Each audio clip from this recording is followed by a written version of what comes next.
What's happening, people? I'm DJ Grace, and in today's live stream we are arranging and mixing a Dubwise drum and bass track. So I hope you've all had a great week.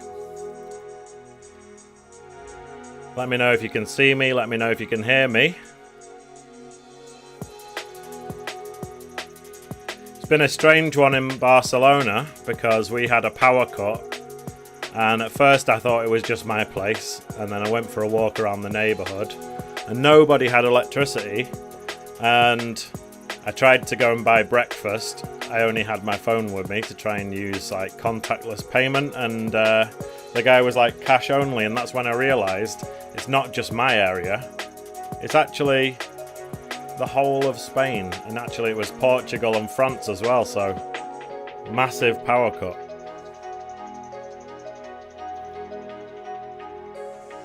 But yeah, welcome back. If you're new here, welcome to the stream. My name's DJ Grace. I'm a British guy living in Barcelona. I've been making jungle, drum and bass, dubstep, grime, etc. for around 15 years or a bit more. Shout out Future World Machines in the chat.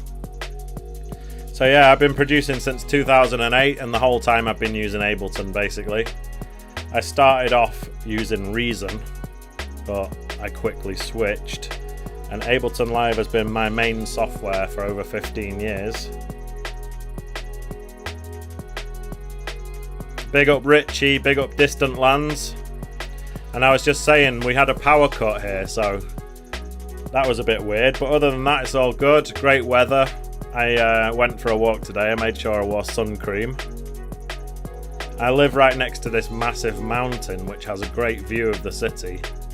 Went up there with my girlfriend today and just had a look around and saw the view. It was amazing.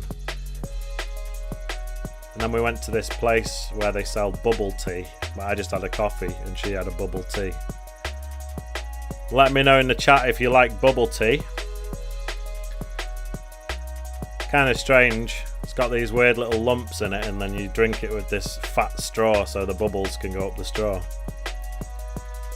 So the tune that you can hear now is called Side Quest, and this is basically my little theme tune for the live stream, but also it's a tune that I made in a tutorial called How to Make Orchestral Drum and Bass. So if you're interested, check out that tutorial on my channel. Shout out Paul K. And Future World Machines is saying that in Ireland they had an 8-day power cut. That is mental. That's like being plunged back into the dark ages. And obviously here we didn't know how long it was going to go on for. Big up DJ Fully Loaded. So yeah, I was going to say, my brother DJ Fully Loaded is a drum and bass DJ as well. And he's got loads of sick mixes on his channel, so if you want some tunes to listen to, I always listen to them when I'm just like working at home sending emails and stuff. Put on a bit of DJ Fully Loaded, and he's got a new liquid mix out which is sick, so check it out on his channel. And during the power cut, luckily I've got two laptops that were both fully charged. I got a JBL Bluetooth speaker which was fully charged, and actually one of the lights that I use for this video setup is battery powered, and that was charged as well. So I was just here with my battery powered setup and I wasn't really that affected, but obviously we didn't know how long it was going to go on for, so I was a little bit worried that all that stuff's going to run out, which is why we went to the Chinese shop and bought a load of candles. And I thought, when I was setting up for the stream today, I thought, why not light some candles for the background? Because we paid for them and barely used them. Like, I lit them for about an hour, burnt my hand on the match, and then that was it. The power came back on. So now we're having some candles in the background of the stream. Anyway, let me quickly just switch this. So here's Ableton Live, and as you can see, this is Side Quest. Yeah, I was eating tuna mayonnaise butties that night, and it was a bit of a sad tea. I always like to have a hot meal at night time. I did actually go to a doner kebab place, because you know the doner kebab, the thing that's rotating, and it's always kind of got a gas. I remember that the fire behind the doner meat is always gas powered. So I went to the doner place just thinking they're running on gas, so hopefully they can serve me a kebab, but it was a no-go. So I ended up with tuna mayonnaise butties for tea. Anyway, this tune is orchestral drum and bass, but this isn't what we're doing today.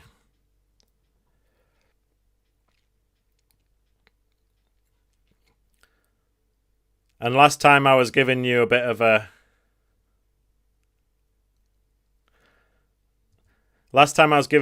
description of what Dubwise is, and basically it was just saying it's like some modern version of Ragga Jungle with cleaner production and less rave influence, and it's just like kind of reggae drum and bass. So that's what we've got. So let me play you what we made last time, and then we'll continue from there.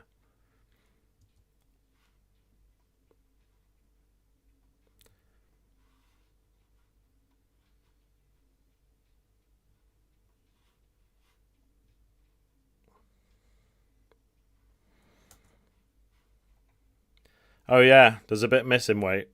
There's this melodica. Yeah, you know, gas-powered cookers and stoves and stuff.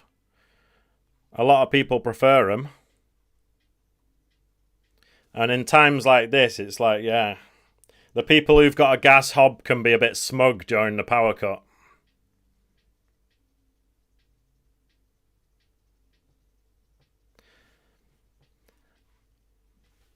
And a lot of people in Barcelona still have this system where you have to buy this massive canister of butane. And if you live on a top floor and you've got no lift, you'll have to carry it up the stairs.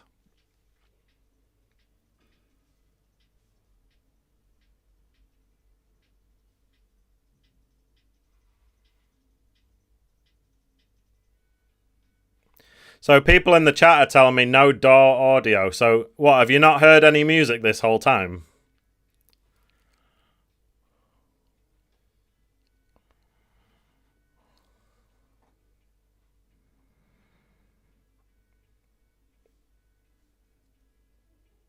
No audio from DAW this whole time.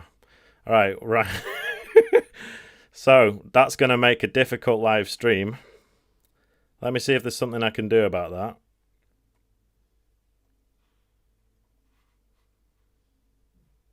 Wait a sec. What a nightmare. Wait. It's fixable. Copy that. Paste it here.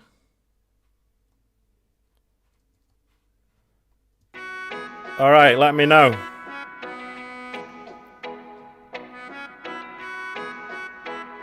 Can you hear the music now?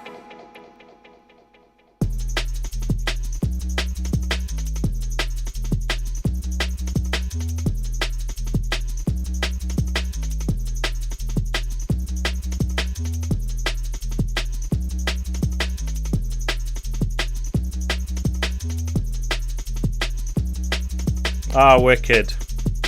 Crisis averted. Alright, we're going to do a rewind for the people who didn't hear the beginning, which is everybody. Alright, we're starting off with the little Bob Marley reggae roll.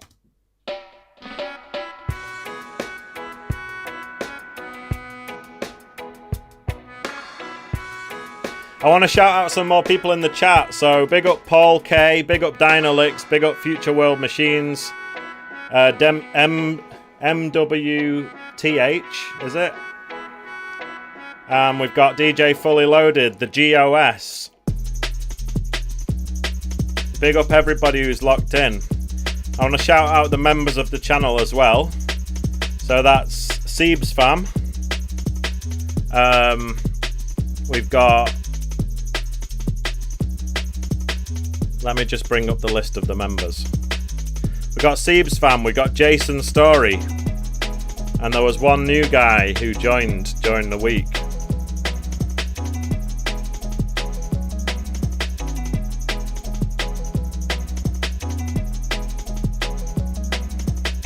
And I'm sorry I don't have his name to hand right now. But yeah, basically, there's a membership on this channel, and the new guy, by the way, his name's Zach23, so big up you as well, Zach. Thank you for joining. And the membership is called Grace Nation.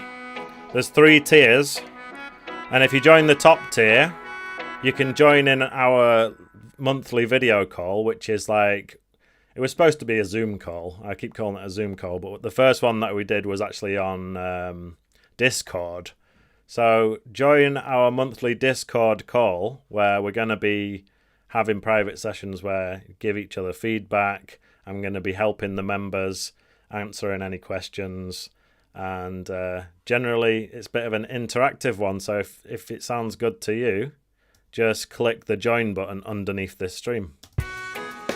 Anyway, so today's stream is all about arrangement. So what we're going to do, I mean, as you can see, what we've got so far is like 16 bar intro and then a couple of 16 bar sections. So technically I've already started the arrangement, but we're going to carry on where I left off last week, including doing the drop, doing some transitions between the different sections. Yes, Siebes.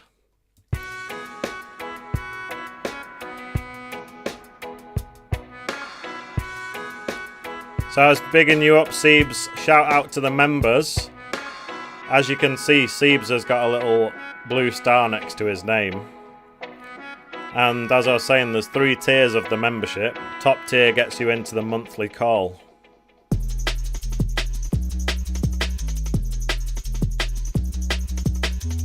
So this is the first 16 bar section of the drop. And I was thinking about adding some more, like, just little dub sound effects and stuff.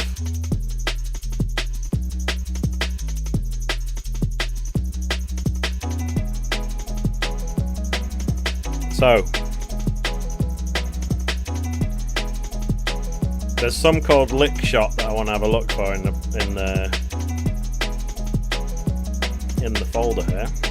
Is it these Lick Shot? Yeah, so look, I did a little bit of preparation before the stream, and I decided that I'm going to be using some of these sounds from Lick Shot. So let's have a listen to some of these. What are you on about?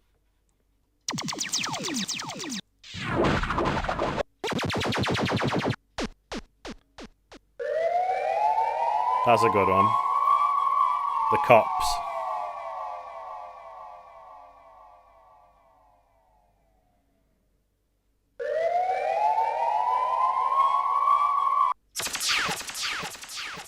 So I want to use this laser one for sure.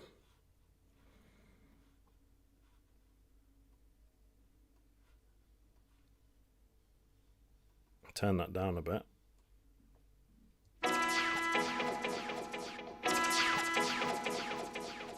And I'll turn off warping as well.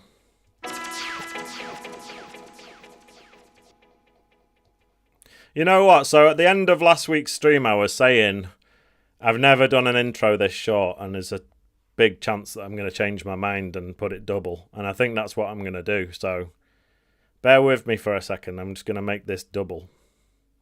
So the way how you can, for people who don't know, if you want to double something, what you can do is you can hold down Shift, Command, and D, and that duplicates. So if I press that a couple of times, Shift, Command, and D, duplicate this whole section, press it again.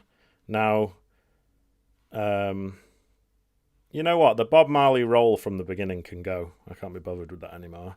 And this whole section here. So again, if you want to get rid of a section, like it, so essentially, if I press delete now, all it's going to do is delete the stuff that's there, the clips that are there, right? But what about if I want to delete this all and make where it starts at bar 9 now, make that the beginning? What you do is you press Shift, Command and X and it cuts it out and it just moves everything back like that. So now you can see we've got 32 bars of intro and then it drops at bar 33, which is pretty much my standard procedure, you know?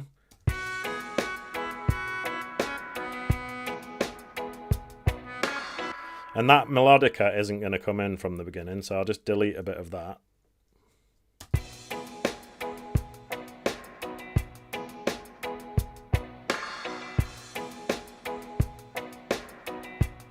But what we're going to need is actually the last one bar to come in just here. Wait, get out of automation mode. The reason is because this particular pattern, you know how it starts off with a da-da-da? It comes sort of before bar 1 like this. And then there's the 1, you know. So we need that little bit before it.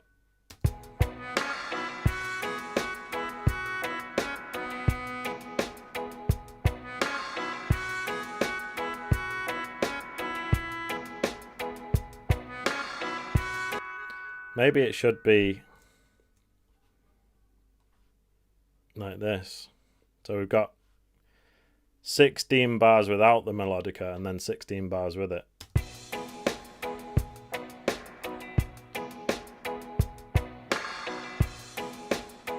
Is it Misty? Shout out Misty. Sorry if I'm saying it wrong.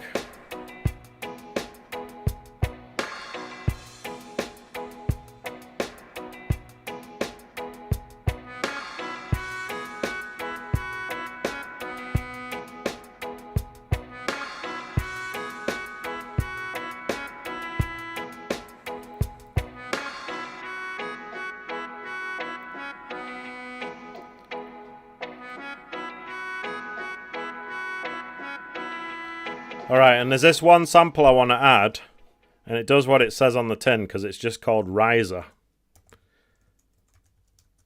And it's in this Music Radar Rave Samples, FX, and then Riser.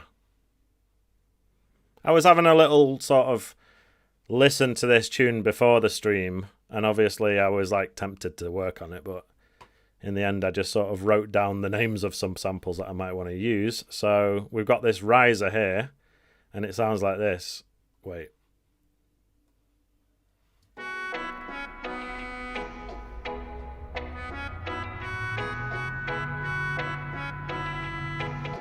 Let's take off a bit at the end of it.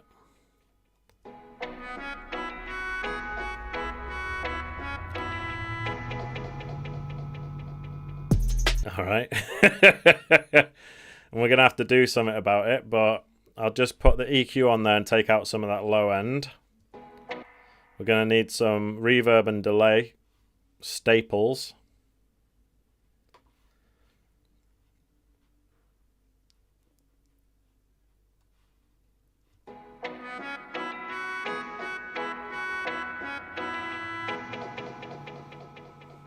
And it's obviously it's going to need to chop off before and have a little gap, so just chop it off there.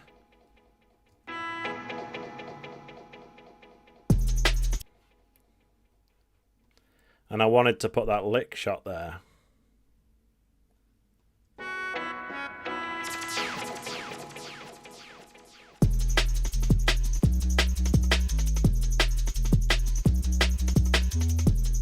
And there is actually one instrument that I want to do as well. So you see this organ funky. I'm just going to duplicate this organ and we're going to do another pattern with it. So in order to make a MIDI clip, all you do is just drag sideways like that and press Shift, Command and M. Now you've got your MIDI clip.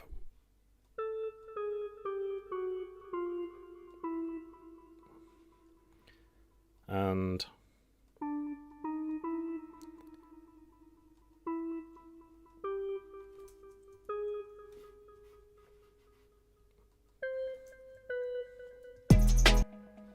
This one's going to do a faster type skank.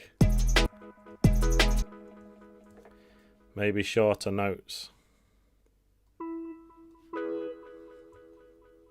I'll show you what I mean.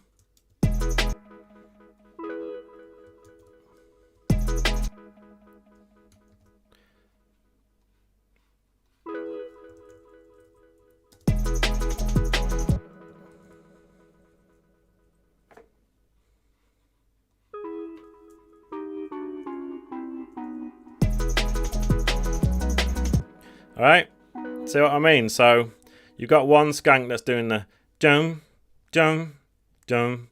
That's doing the slow one. And then you've got this one doing the fast one as well. And together they work, especially when you're making a DNB tune, that sort of works to increase the tempo.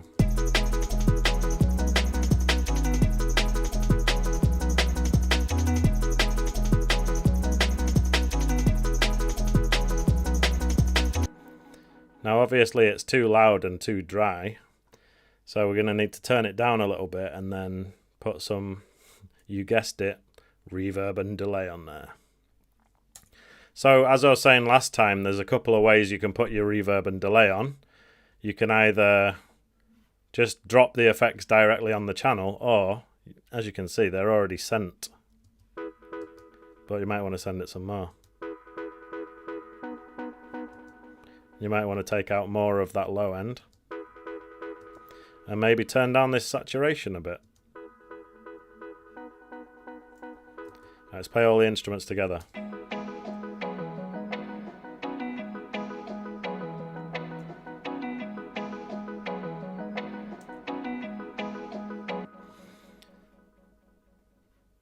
And maybe I should thicken it up with a piano. Let's at least try it.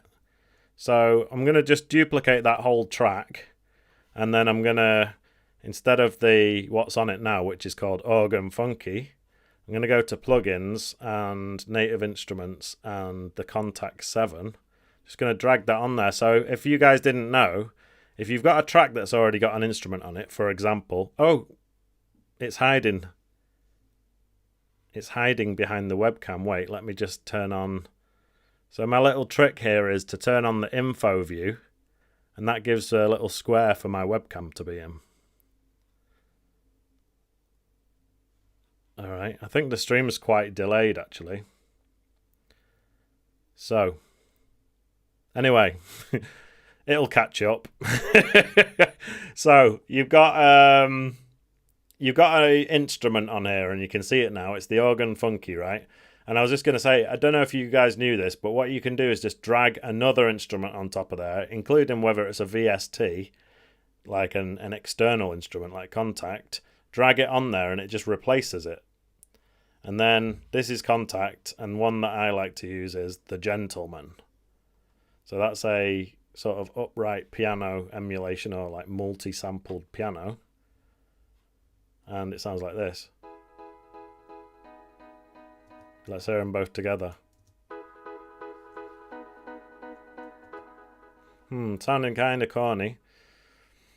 I feel like it's a bit of a theme for this track, but let's pan them left and right and see how that sounds. See what I mean? So that's really like put it into stereo. The organ's slightly louder than the piano, so you can just adjust them. And then hearing that with all this other stuff, it sounds like this.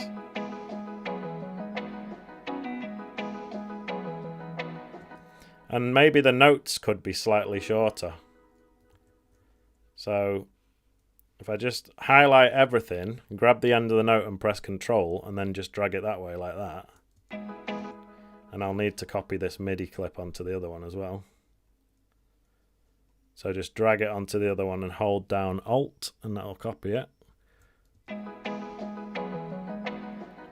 So that's what it's sounding like. And then if we play it with the drums and bass, it sounds like this.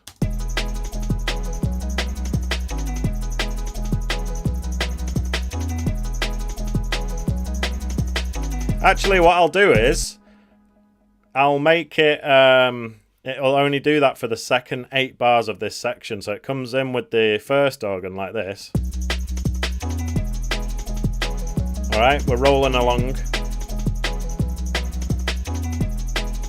And then just to vary it for the second 8 bars of this section, we get this bit.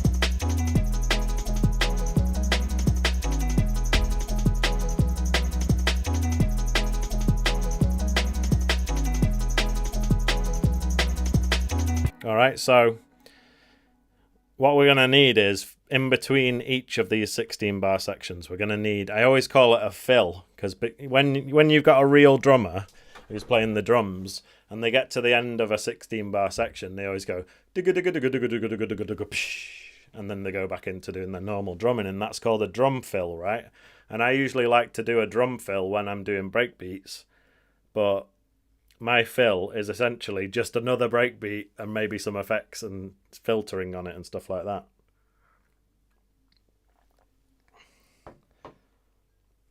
So it's saying here in within the stream thing, it's saying the stream's current bitrate is lower than the recommended bitrate, and maybe that's why it's so delayed, because I can see on the monitoring thing that it's like well behind. But anyway, it's almost live. It's live. It's just that you guys are seeing stuff that I did 3 minutes ago. Anyway, you'll see it. You'll catch up. So, the fill. What am I going to use for the fill? Well, I've got one in mind, and it's called Track 23. So this is a Future Music CD. So there used to be a magazine called Future Music, and unfortunately it's not around anymore. But on Future Music magazine, on the front cover, sometimes they would attach a little CD-ROM with samples, and that's from this. So Future Music CD 1. It's got, so since it was a CD, it literally had tracks, and you'd skip through the tracks. And on track 23, there's a breakbeat that I want to use, and it sounds like this.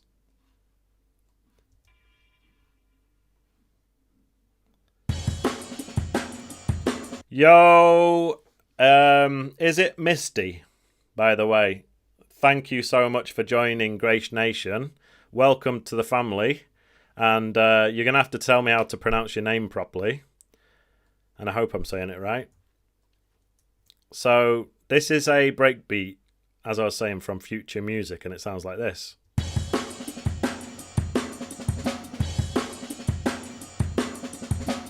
So I'm just going to separate. Obviously, it just loops, so.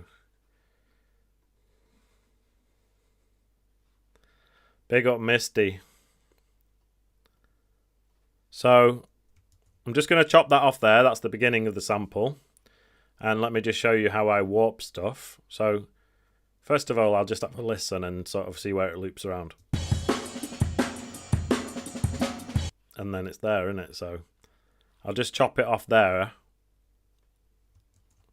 And then I'll put the grid back on, because at the moment I'm in like grid off mode. So I'll just turn on the grid, put it on 1 bar. And let me play the metronome. And then it's already, it seems like it's already warped. Yeah, it's warped it well.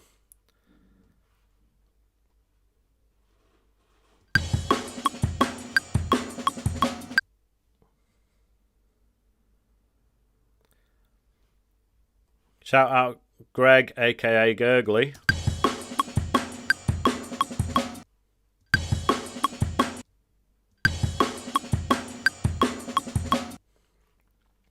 So what I'm going to do is I'll put this on an 8th note and chop out some bits. So one way that I like to shout out Tanner Slider. Big up. Thank you for joining Grace Nation. I really appreciate it. So what I was going to say is in order to really quickly slice this up, what I like to do is just put it on an 8th note and then press Command and E or Control and E if you're using a PC. And then just press the sideways arrow, the right arrow, Command and E, sideways arrow, Command and E, like this. Just keep going through pressing arrow, Command and E, arrow, Command and E. And you just go through it really quickly and chop it into all these different slices and then quickly rearrange it. So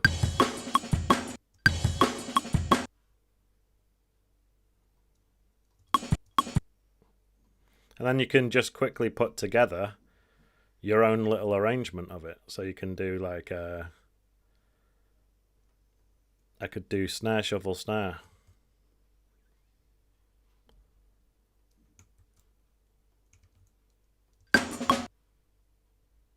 And then shuffle, shuffle.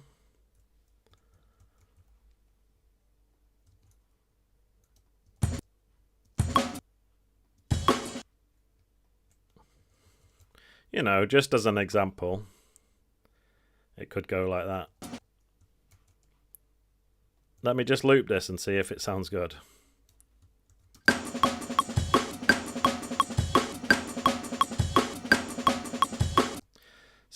So I'm just going to press Command and J to join that all together into one clip. And I'm going to get rid of all the rest of this now. And that could be our little fill. So it's 1 bar long. So I'll put the grid onto 1 bar. And then, as you can see here, essentially what we've got here is 16 bars up until there. That's where the green bit comes in, which is that organ. And then we've got another 16 bar there, right? So at the end of each 16 bar, you could put this. And one thing I might do is put the auto filter on it. So if you go into audio effects, auto filter, put that on there.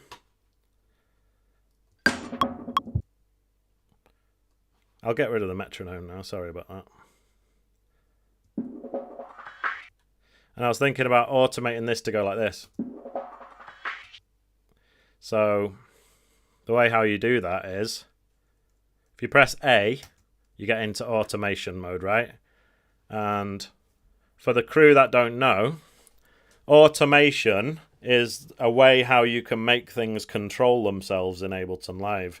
You can make any of these little knobs and sliders and buttons turn themselves off and on and crank themselves up and down using these red lines. So, for example, and it's really clever because all you have to do is click on a control and then that line comes up. For example, this filter frequency, I'll click on it, right? You'll see over here it says auto filter frequency now. And then all I have to do is click on the line and it puts a little point on it. Click on the line somewhere else, it puts another point, and then you drag that one up. And now you can see that the red line is going up diagonally, right? And let me just stretch this out a bit more. And then listen to the break now. And you can hear that it sort of goes from filtered down to opening up. And don't forget that this is essentially going to replace all our other drums. So what I'm going to do is cut out all of the drums during this part. In fact, I'm going to cut out the bass too. Just delete everything, and that's going to emphasize our little fill. And then you can choose whether you want it to be on this mode, or you could have it on this mode, which is a low pass filter.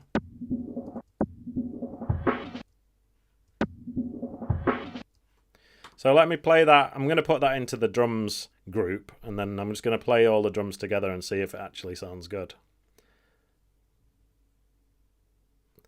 Might as well label that as fill.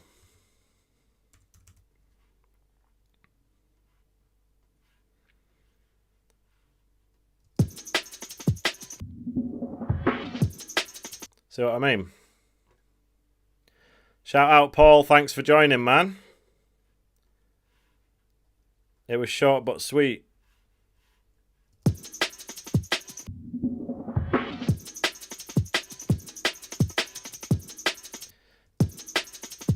And even though I want it to start off down there, I don't really want it to have that much bass in. So another thing I'm going to do is just put the EQ8 after it. And maybe it could have a bit of reverb.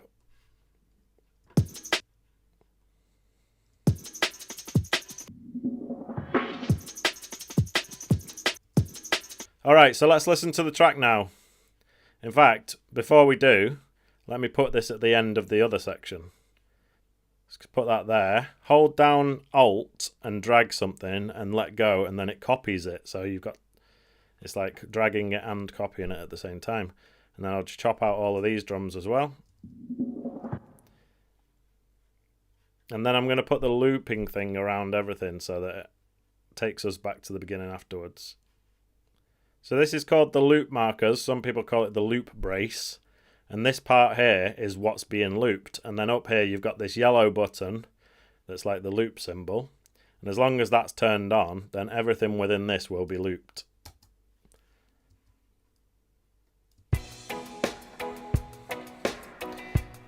So if anyone's got any questions for me about anything I've just done or anything about this tune so far, just feel free to ask in the chat and I'll do my best to answer.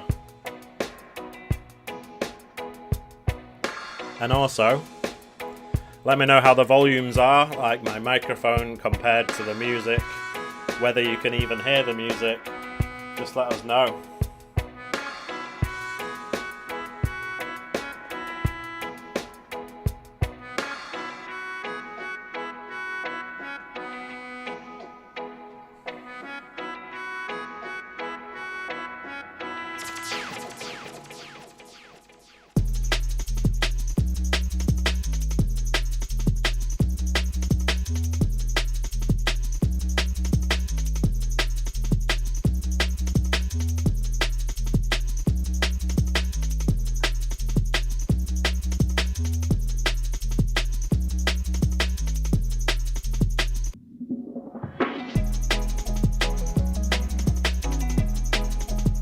Thank you, Seebs.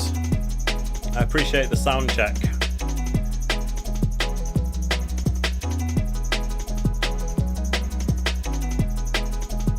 Alright, so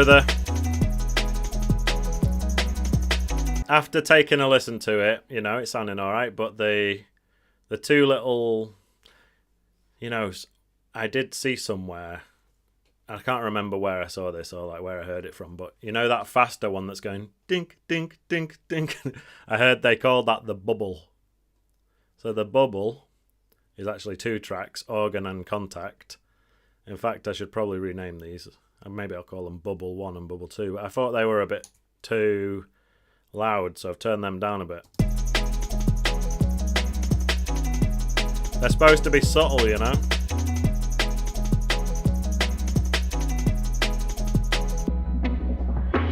And obviously they should chop out when you get that fill. In fact, everything should chop out there. Literally everything. Maybe not the bass. Let's have a listen. Yeah, the bass as well. Let's go back to the other fill and just make sure everything's chopped out for that too. Yeah, so I'm going to press save there. Big up Future World Machines. You know, it's always good to have some feedback about the volumes, you know. And I don't know if you guys have ever seen a streamer called Weaver Beats. I was watching Weaver Beats, yeah, and I was commenting that his microphone was sort of clipping and it was way too loud and stuff. And then I thought I was doing him a favour, and I turned it down, and then everyone started hating, saying, "Oh, it's too quiet now," and saying that the guy who said turn it down is trolling you. And I was like, I was just trying to help, you know. It sounded like shit. It needed turning down. No one wants to hear a distorted mic that's way too loud, you know what I mean? But for the record, if you guys ever hear my mic way too loud and clipping, you can tell me to turn it down. And if you ever hear the music way too quiet and compared to my voice and stuff, you can give me little tips on the levels. It's always welcome here, you know. Thank you, Misty. I really appreciate it, man. So, by the way, if you didn't see last week's stream, I made this tune from scratch on stream. So you can go back and watch how I actually made it. And then now you're sort of watching me finish it, which is the arrangement. And I said in the title of this that I'm going to mix it, but I'm kind of mixing as I go. So there's not exactly going to be like a full-blown tutorial on doing a mix down, because I'm just sort of messing with the levels as I make it. But let me throw in a couple more. So for the guys that are new here, my groups that I usually have are like drums, bass and instruments. And the instruments group usually includes all of these sound effects and stuff too, because I'm not going to make a separate group for sound effects. And I usually, if I'm working with a vocalist, like a rapper or a singer, I'll have another group for vocals. But other than that, it's usually just drums, bass, and instruments. And in this case, we've got an intro drums group. And speaking about the intro drums group, I'm going to throw something on there, which is a little secret weapon called Jethro DJ Effects, which I've had for literally over a decade, and I think it's the most amazing thing ever. And don't ask me where I got it from, because I literally can't remember. But it's called Jethro DJ Effects, written just like that, and I'm sure if you look online you will be able to find it. But this knob here, fade to grey, I like to, when it's time for some drums to like go away, one way that I like to get rid of them is just by turning up a bit of fade to grey at the end. So listen to this. Alright, so that didn't work. I'll try it a bit earlier. So you hear how it just like, it's obviously a delay, but it's a special delay. Maybe I'll turn it up a bit more. It's very dubby.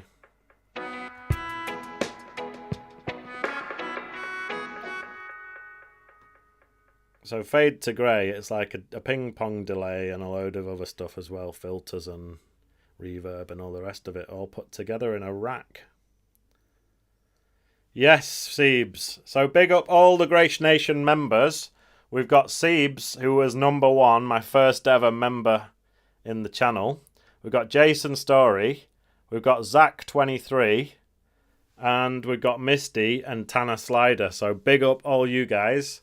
I really appreciate you being here. I really appreciate you supporting the channel. And I've literally only been monetized since like the last days of March. So it's going really well so far. And some of you may have seen my community post that I just crossed 2,000 subscribers. And I'm really stoked. I'm really, really grateful for you guys being here. The channel's going pretty well, to be honest. And for the people who didn't know, who are new here, every Sunday evening I go live, and this is 8 o'clock Spanish time, which is 7 o'clock UK time. And if you're in other places, you're just going to have to work it out from that. I think in America it's like the morning right now.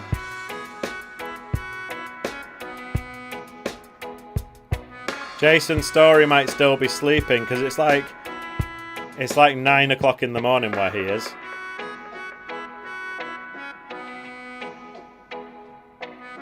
Maybe he was out last night.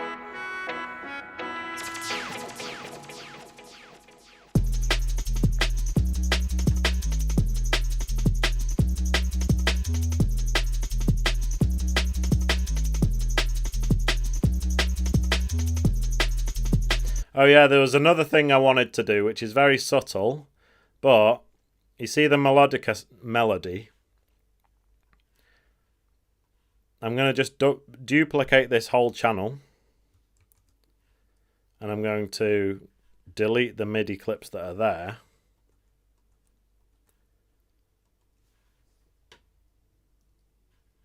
Let me just solo this a sec. Actually, yeah, so wait. I'm going to delete these two.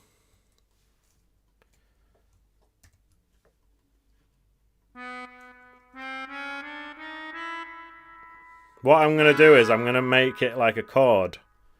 So this layer is going to harmonize with the other one.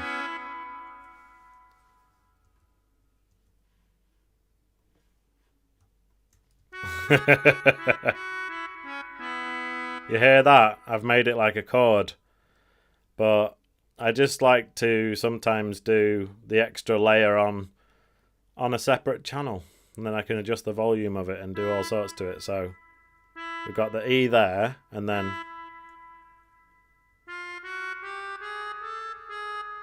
I'm not really sure which note this should be.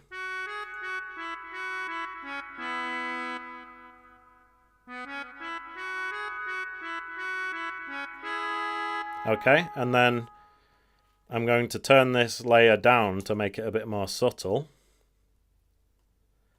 And then I'm also going to possibly put more reverb on than the other one. So it's a very subtle chord just on that last note, you know what I mean? And then I'll duplicate that. And there we go.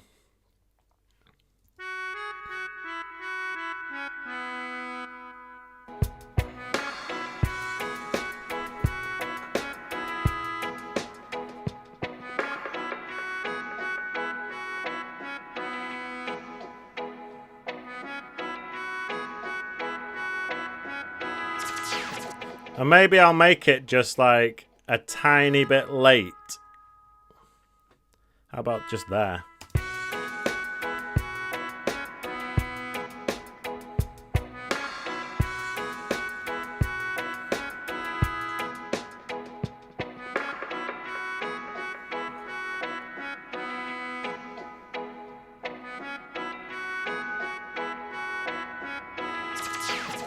That riser needs to come earlier, and I think it needs to probably start from here.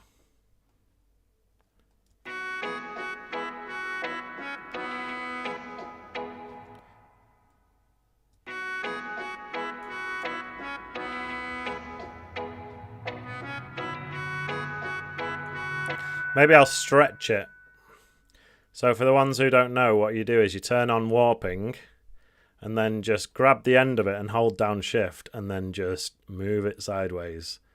And then I'm going to cut it off there, and this should have stretched it right out. And you can also make sure that it's on either the complex algorithm, or if you want to make it sound more 90s, you can put it on texture. I'll just put it on complex.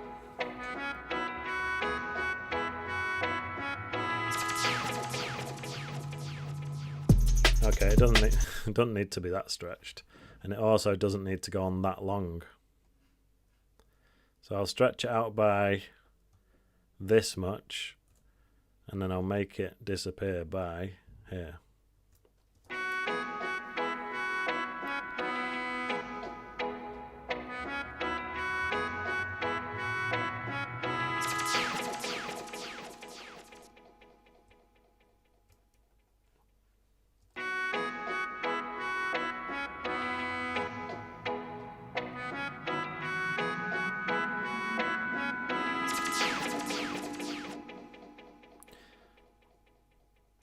So what I'm going to do is, do you remember I was going on about automation? So the delay and the reverb, I'm going to automate them so they get more and more throughout this riser. So we've got the dry and wet of the delay. I'm going to make that start off as nothing and go up to 50%.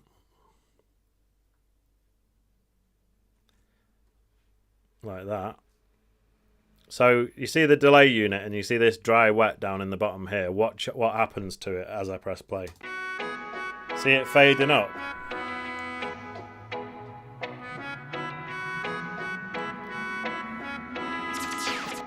And then we're going to do the same with this one, with the reverb. So just draw a blob there and then draw a blob before it and put it down to nothing, and watch the wet and dry of the reverb now.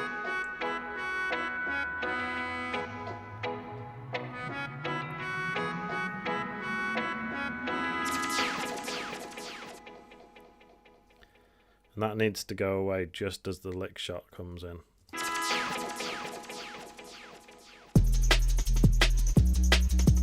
Thank you, Misty. I really appreciate it, man. I was saying last time that basically I have a melodica, right? And I play it. Well, I used to play it in my old house. And I moved into this tiny apartment where there's no room for any of my stuff. So I can't really have that much stuff here. There's literally no space for it. So I rent out this storage unit and all my stuff is there. But before I moved in here, I recorded the melodica, every note of the melodica. So let me just quickly show you what I mean. So this sampler here with the melodica in it, every one of these samples is a note that I played on the melodica. So, for example, wait, let me just solo this.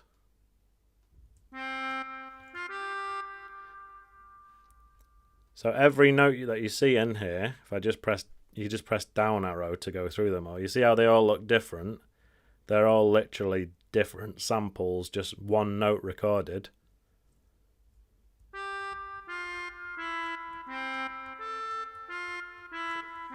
And I hope you'll agree that it actually sounds pretty realistic. Sounds like I'm really playing a melodica.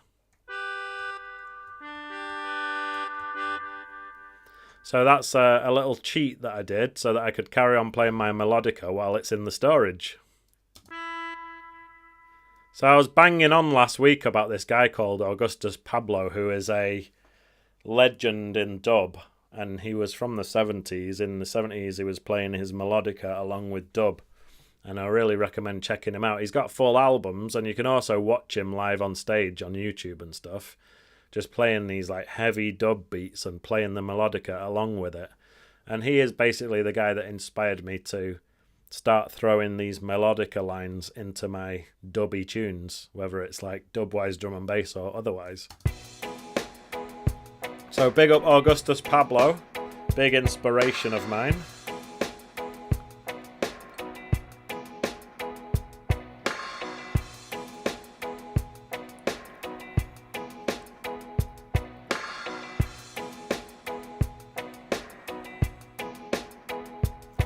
And I kind of regret deleting Bob Marley's little roll, but you know what I could do? Here's a little cheeky way. If you've deleted something and you want to bring it back, let me show you how you can do it, right? I'm not sure if I'm going to be able to do this, but bear with me. So save live set as, and then you can just call it something else. For example, I'll just call it Dubwise 2. All right? Press save. Now, go into current project,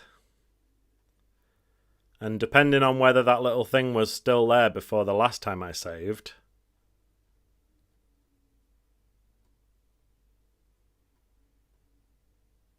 was it?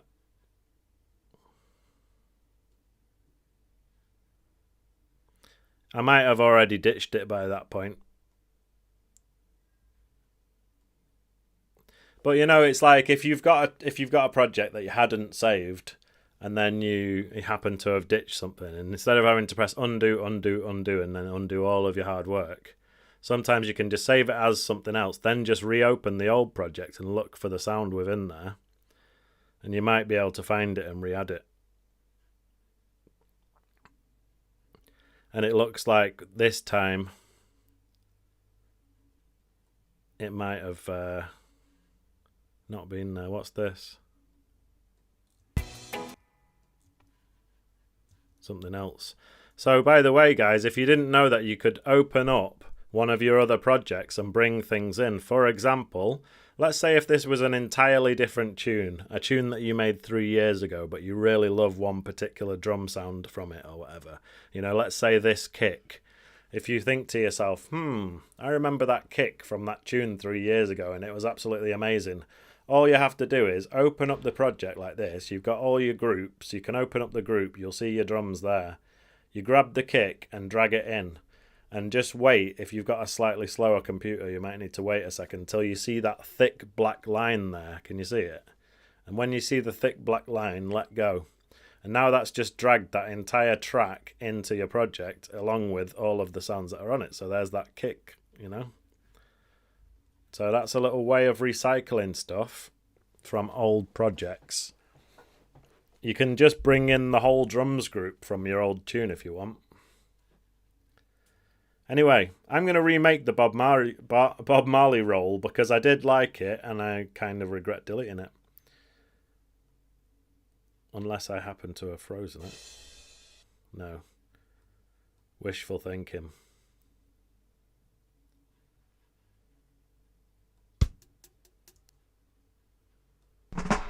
It was that. It was this, but this is the sort of before I did my little edit to it. Anyway, so what I did was It was the last snare. In fact, you know what? There was a better one. I'm going to use the better one. Forget this. Sorry, I'm just thinking out loud. So anyway, let's go back into samples. There was... It was in Dub Echoes and Effects. I quite like that one, so I'll use this one. So it's gonna. What I'm gonna do is I'm gonna do dum drum dum. So there's actually gonna be 3 snares. So I've turned off the grid. I'm zooming right in to where the snare starts, just before the snare, and put the little line on there and press Command and E. Alright, that's split it so that you've got the little roll and then you've got the snare. So, sorry for the waffling, by the way. I live in a building where I'm just right next to the entrance, and whenever anyone comes in or out of this building, they just waffle in really loud. I need to move house ASAP, basically. So, there's the snare.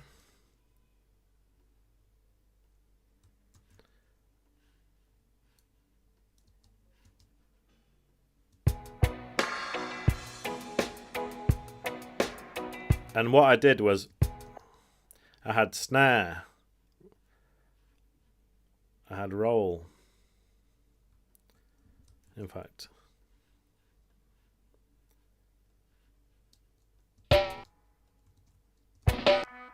And then, yeah, one more snare. So just copy that and put it there.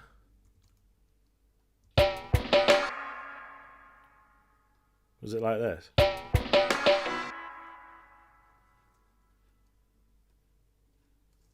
Maybe it was more like this. That's it. Is anyone still there? Is the stream still working? So what we're going to need is... I'm going to put this into intro drums. I'll just call this Bob. Alright, that's the Bob Marley roll. The reason why I call that is because on almost every single Bob Marley tune you ever hear, it usually starts off with, or it starts off with bum brum bum, and then it goes into it. So that one's for Bob. Rest in peace.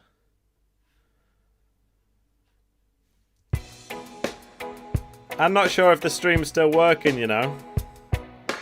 The chat's gone awful quiet. Yeah, Future World Machines, I am in total agreement. This roll was much better. Obviously it's dry. Needs turning down, and it needs some of the staples, reverb and delay. Maybe I'll just crank these up here.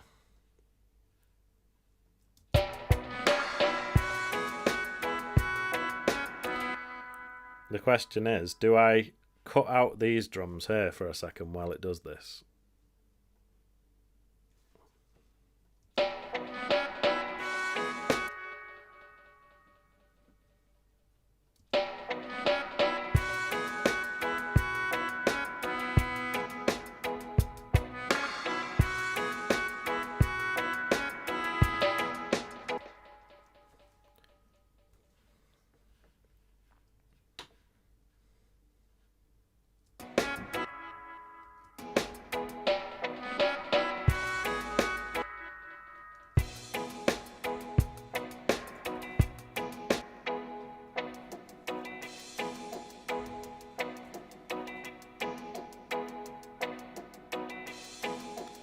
It's all good, Seebs.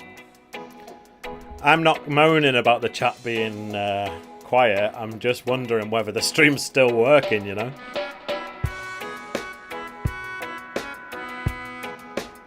So I was just thinking, what I've just done there is I've put it so that it's just the hi-hat to start with.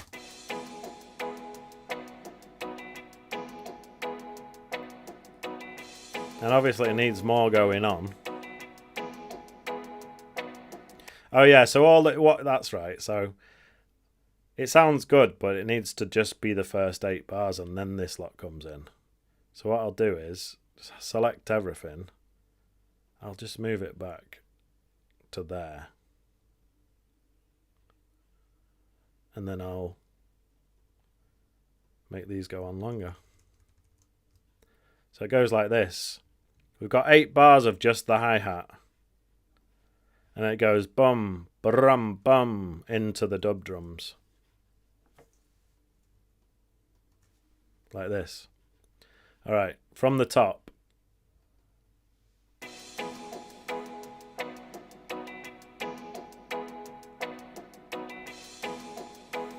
Alright, listen. Out to the late great Bob.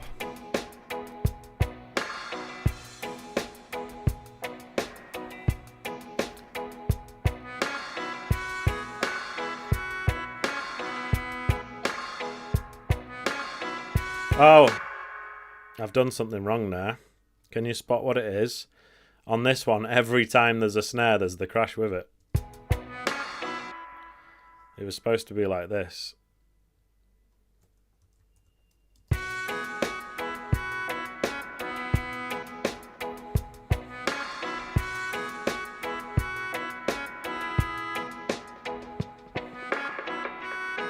Seebs, I don't know if you've been messaging in the Discord, because honestly I haven't checked it for a couple of weeks. But we need to organise the next video call. So I'll jump in the Discord in the next couple of days and we'll talk there.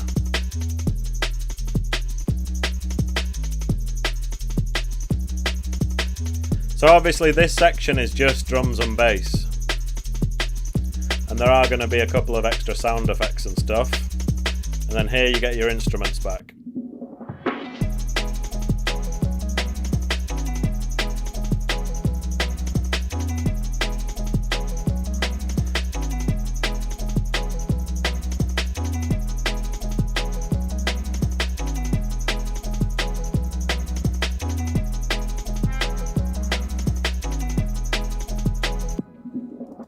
Right, so the next section is going to be a little bit different. Shout out Jason Story. We were asking, everyone was wondering about you before. But I was saying to him it's like 9 in the morning there, so perhaps he's still having his coffee. So this next section, yeah, we're going to do something a little bit different. And what that is I'm just going to cut out all of the drums. And we're just going to have a section where it's literally just bass. And here, I'm going to show you something. So usually with my automation, I'm making it like turn up these knobs and turn them back down again and stuff like that. But did you know that when it comes to this saturation mode, and you know you've got it on analog clip right now, you can actually automate that to change the different types.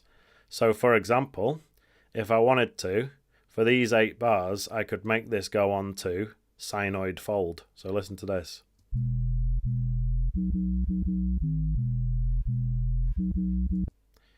And here, just as a little subtle change, I'm going to put this so it does the E twice, like this.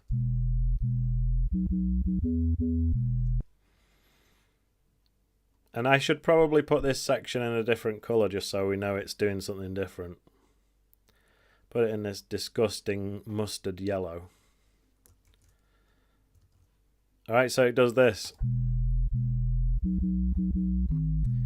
So it's a bit of a bold move to have 8 bars of just bass. And then it suddenly comes back in.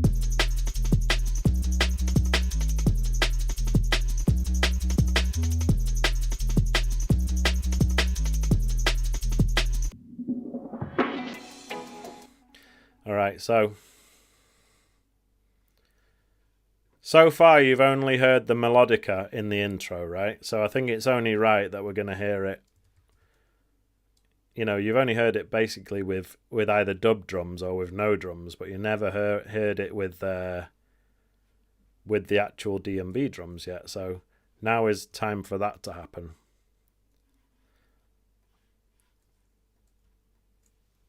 So let's put this, hang on.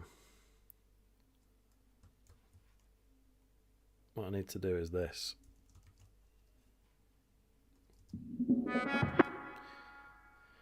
And don't worry if the drums are just staying the same and going on and on and on, because we can do some switching up in a bit.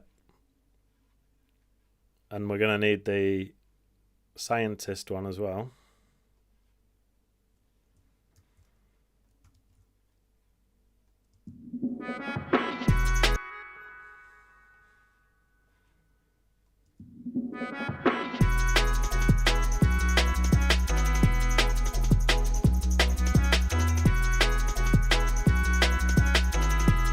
Right, I'm going to press save there. Let's take a little listen from the beginning. I want to big up everybody in the chat. Big up everyone who's not in the chat watching right now, and all the people that are watching back at a later stage.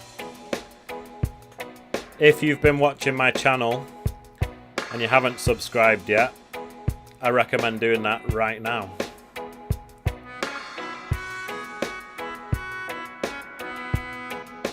And if you're a beginner who's watching this and you're a little bit perplexed by Ableton Live and all the stuff that I'm doing, I've got something in the pipeline that's going to be perfect for you.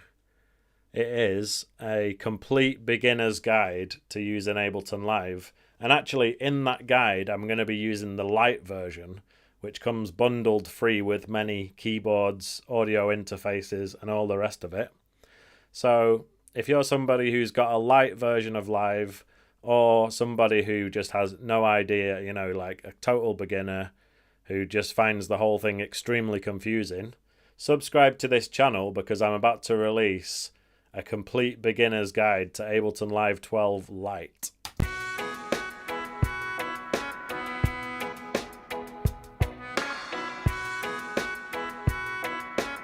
And yeah, as Future World Machine says, make sure you press the like button as well. The more of you that press like, the more this stream will get put out to more people, and we'll get more people in the chat, more people learning how to make DNB.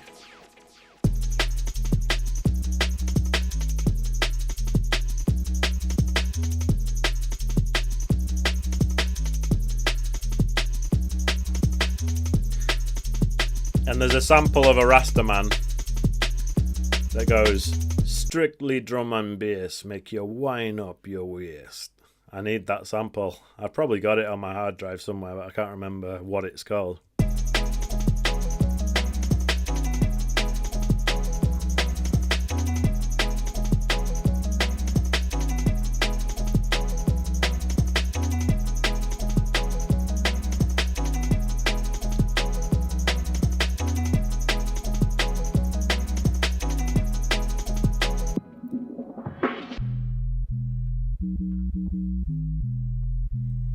Oh yeah, so this lick shot sample here, I want that to come in when you hear this strictly bass by itself.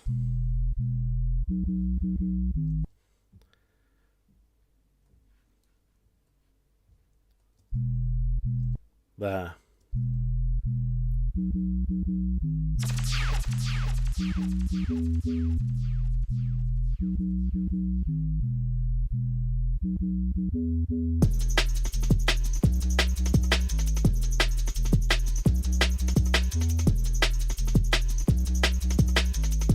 Alright, so I'm gonna see where I automated that saturation type to analog to sinoid fold. Well, it's gonna carry on like that.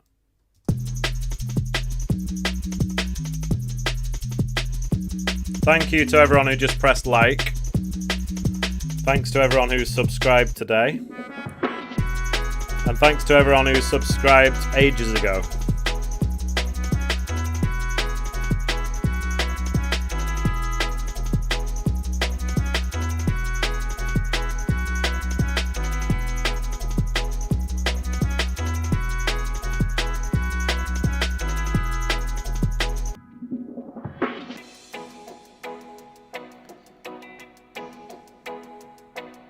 I do feel like it needs a vocal sample, but as I've been saying in previous streams, I am a little bit wary of of going through the folder of all the Ragga Jungle style samples that I have, because my dubstep stream got demonetized because one of those samples was it must have been a longer one, because the way how I understand it is like if a sample is like 5 seconds or less, then you can play whatever you want. So that's why in the Ready or Not remake thing that I did, you know, I could play bits of Lauryn Hill, I could play bits of Enya, as long as they're really short. And eventually, like, when I first uploaded that, the Enya part was like twice as long. It was still very short, but it got flagged. And also a bit of Lauryn Hill got flagged. So I had to go in, edit it, make sure those parts were shorter. And eventually, you know, the second time I uploaded it, it just said no copyright content found. And I was like, yes. So for that reason, I'm a little bit sketched out now about going into my Ragga Jungle sample and going through all of these different samples of bits of vocal, just in case this one gets demonetized. So anyway, I've made some notes here.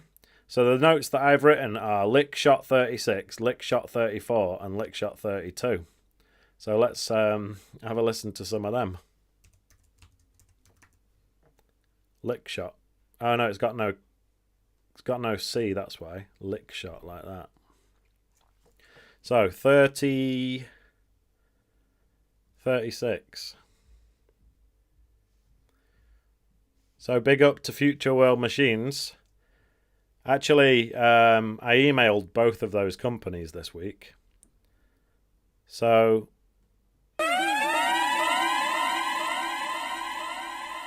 I'll be using that one. So I'm going to be doing some sponsored videos, you know. I was reaching out to companies this week to get sponsorship. So the idea is that I want this channel to be my full-time job so that I don't have to go and... Because, like, obviously, every time I have to go to work, then it means it takes time away from me being able to make these tutorials and stuff. So the idea is if I could do some sponsored content and make this my job, I'll be able to keep putting out more content for you guys.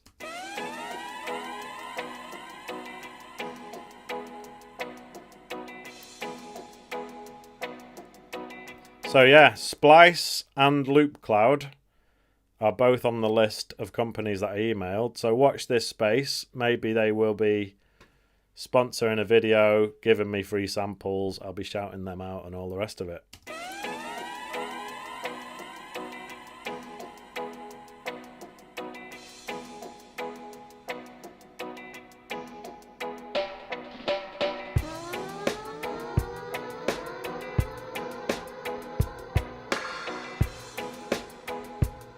Siebes is saying they'll come to me.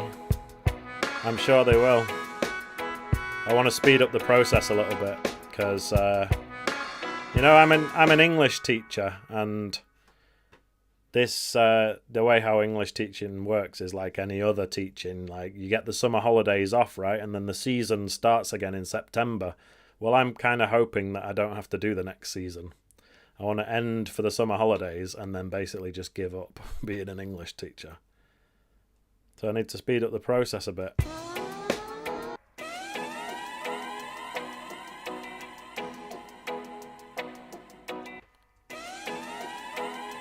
Maybe I should have the lower pitch siren on a different channel of its own.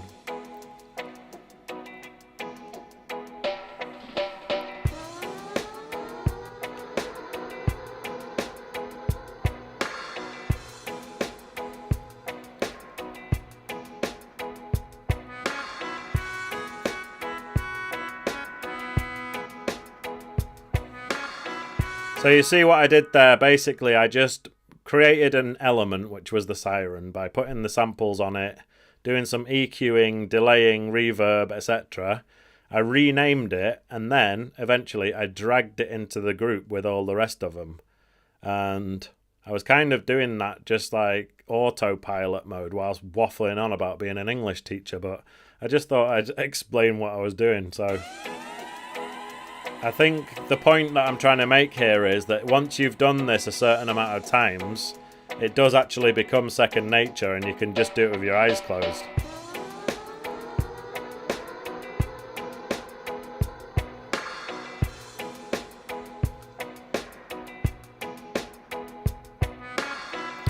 Yeah, Future World Machines is saying, can you use Splice or Loop Cloud on your stream without being demonetized? I would assume so. I mean, that's pretty much the point of it, isn't it? That it's all royalty free, so you pay your subscription fee and then you can use it all.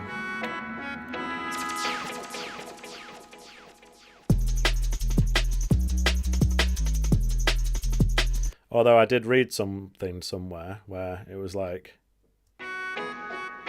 it's not that easy, basically. If you release a tune and it goes massive and you make millions, the person who sang that original vocal sample might actually start knocking on your door.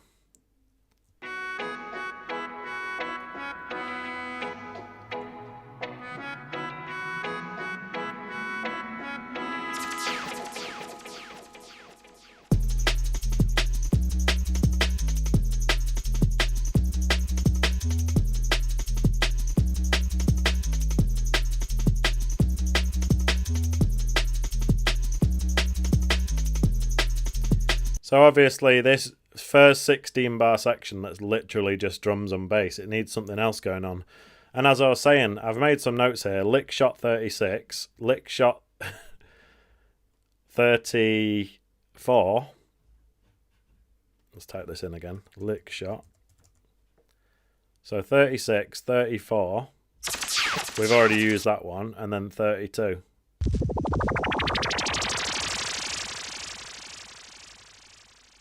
Not sure if that was supposed to be the one on the drop, actually.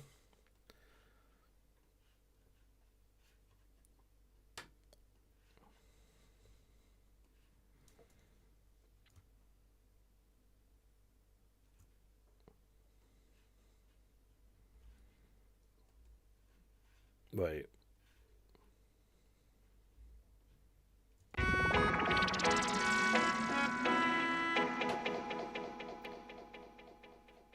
Maybe that should be there. How has that ended up over there?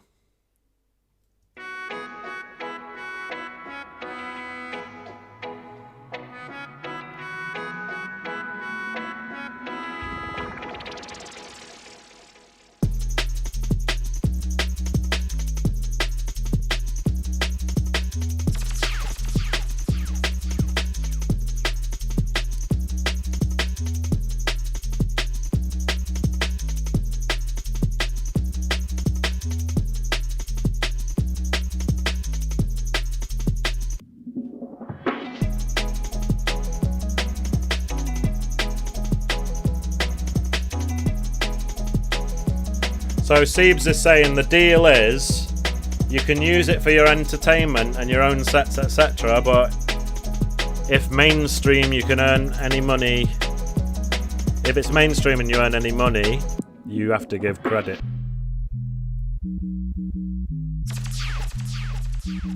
With credits or pay, it's in the contract.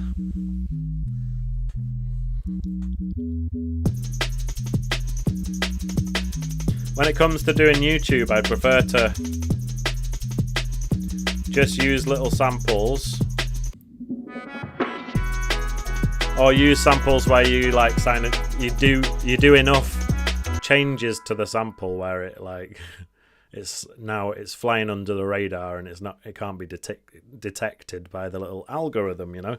Although I'm sure they're going to improve that algorithm in the future, and then suddenly loads of stuff's going to start getting demonetized. So I should probably start to use more synthesizers and making my own bits and stuff, you know, just in case. So shout out Jessup John. I want to shout out everybody in the chat. Jessup John, Siebes Fam, Jason Story, Future World Machines, all the crew, all the regulars. I really appreciate you guys coming back on a weekly basis.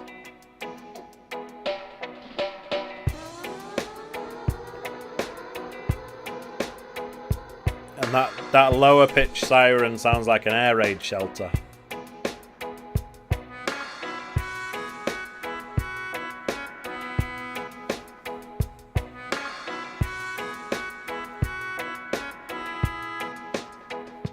Yeah, exactly. Jessup John's saying you have to just chop it up.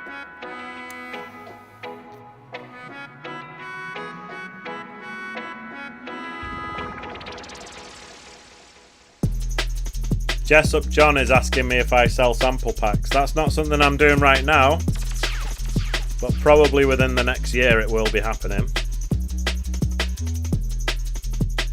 And that's going to be one of them things where if I get approached by a company that's like doing featured artist sample packs, then I would definitely say yes.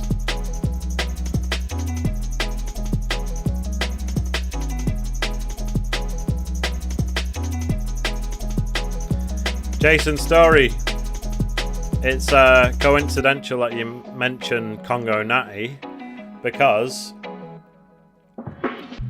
my remake style video did pretty well, and obviously now I'm thinking what's the next tune I should remake, and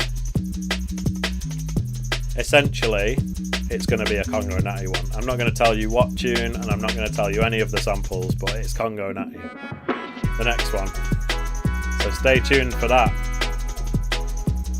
Thank you, Jessup John. John's saying I've got amazing taste in samples. To be honest with you, the main sample in this tune, and if you watched last week, everyone who watched last week will know what I'm on about. It's this one, which is essentially Scientist and King Tubby Ancient Dub.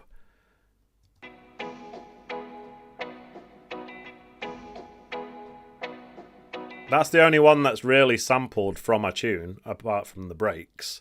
And all these other stuff is just from like sample packs, which I'm pretty sure they're legal to use now. The melodica and the organ and stuff are actually things that I played myself, so there is some original content in here too.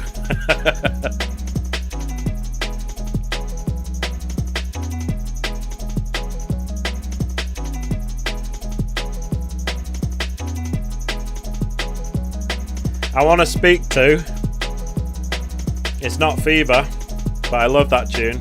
Actually, you know something? I was talking about my Ready or Not record disappearing, and I fear that it's much worse than that, because as I was listening to a load of Congo Natty tunes the other day and thinking, oh, I've got this one on vinyl, I've got that one on vinyl, and then I was like, oh, have I? Where is it? Because when I was looking through, I don't remember seeing that one, I don't remember seeing that one, because they're all white labels, you know. And when I was looking for the Ready or Not one and flicking through, obviously, I was like, oh, that's a white label. But I only really remember seeing like a couple of white labels when there should have been loads, because all of those Congo Natty ones are white labels. So it's possible that I've got another bag of records somewhere that's it's in another area of the storage facility. Or it's possible that like some of my favourite vinyls have just disappeared. But if worse comes to worse, you know, I'll just have to get rich and then buy them all again off Discogs. Something to work towards, you know. Get to the level of income where I've got enough disposable income to just buy whatever I want, like vinyl wise, and not have to worry about it.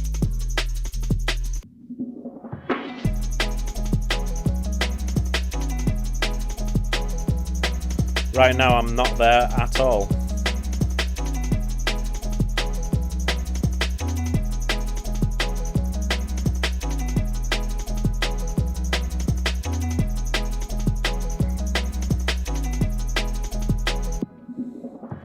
And what I might do is with the organ,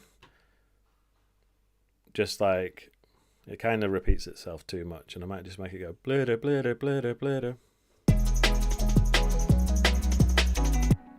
I just cut it off and make it have loads of delay on it.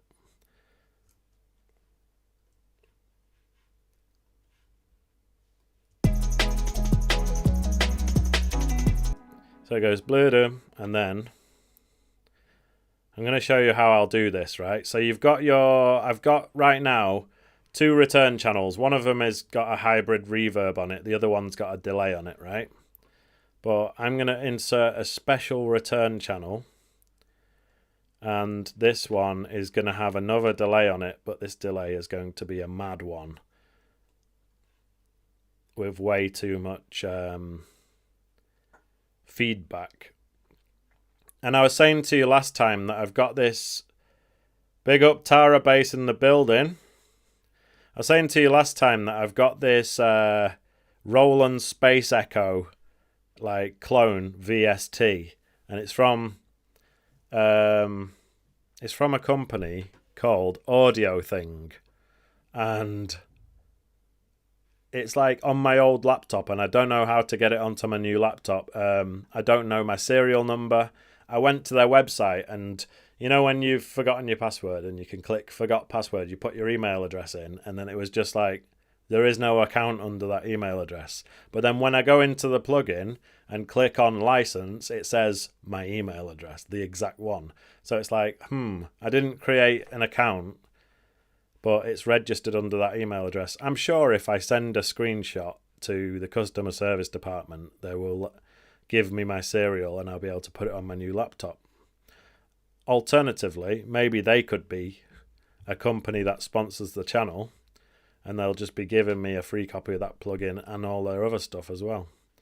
So perhaps I should write to Audio Thing.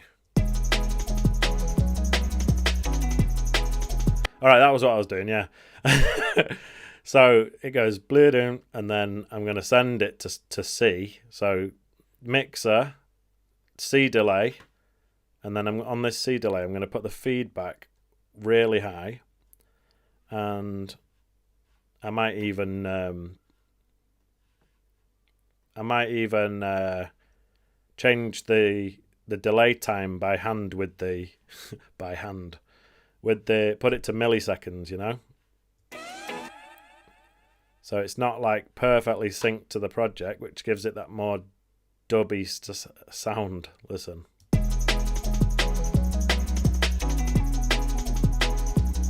So faster than that.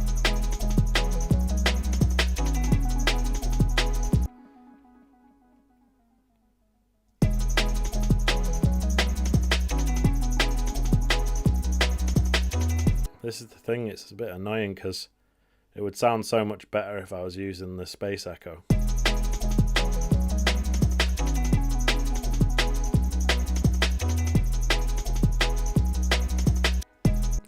You know what I'm going to do? I want this to be louder, but I've sent it, once you've sent it 100% like that, you see how it's maxed out on the automation, but it's still, the repeats aren't loud enough for me. So what am I going to do?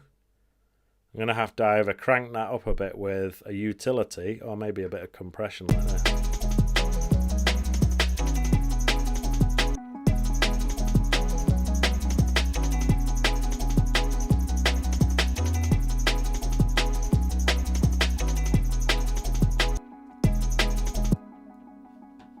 You hear how it's just going on and on and on.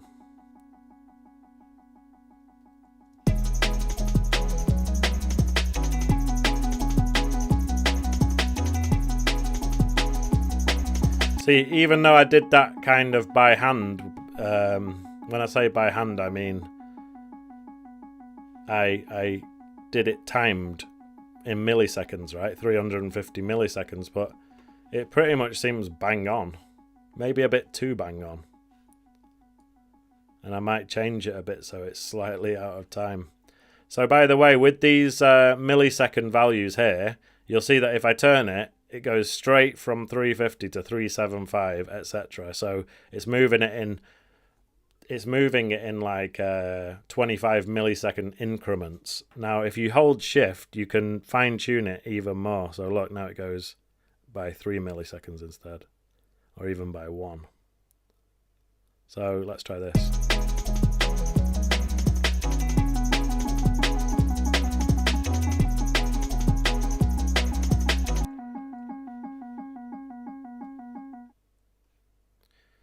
So there is a danger of it going on for way too long if you put it all the way up to 95, so just be careful with it. Let's try this.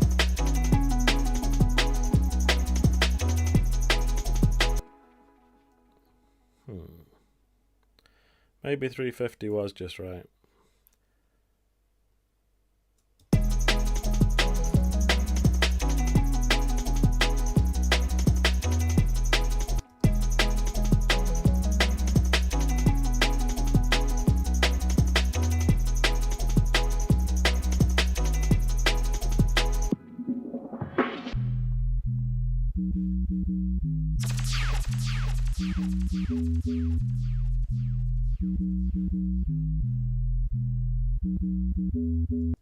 Alright, so with the benefit of hindsight, I think... oh no, it was right. Sorry.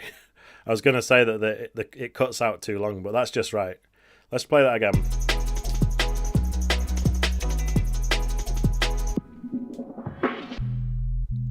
Just bass. We got the lick shot just so that it's not as boring. And then it comes back. And I think we might need some more. You know what makes me reluctant to put more breaks in is because you remember last time I was like giving you a description of what Dubwise is, and it was going on about how it's more new school drums that are tighter and they're not as all over the place as jungle. But at the end of the day, it's my tune, and if I want to put more breaks in and make it more chaotic, then I will, you know? So what we need to do is draw for the Apache break. Jungle breaks, Apache. So for the guys that don't know, this is what the Apache break sounds like.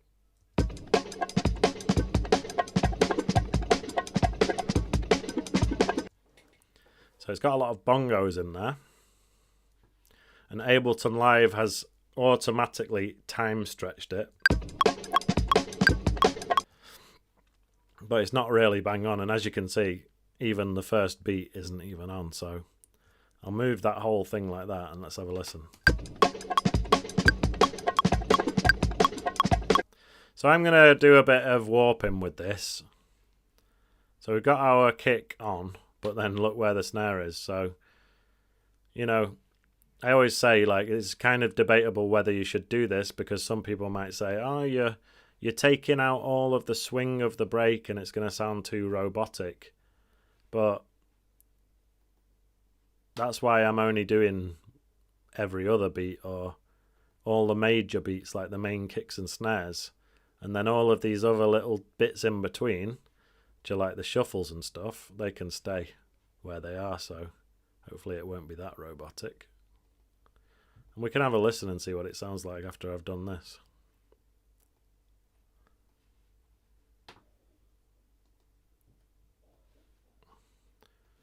And you can see there at the end there's a gap, so that's a bit weird, but either way, let's have a listen. Alright, so straight away at the beginning something weird's going on.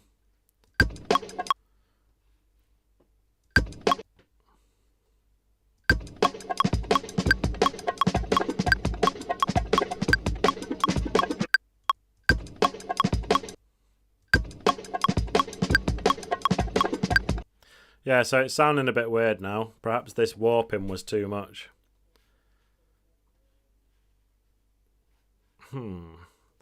Right. Forget that. I'm starting again. Let's bring the Apache in again, because what I was doing there wasn't working. And sometimes you need to know when to say, I was wrong, that didn't work, let me try something else.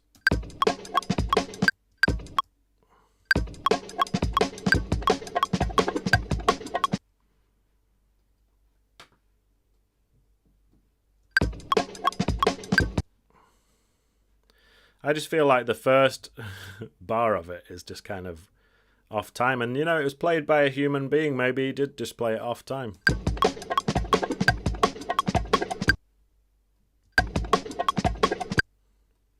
So if I loop that bit there, does that loop nicely?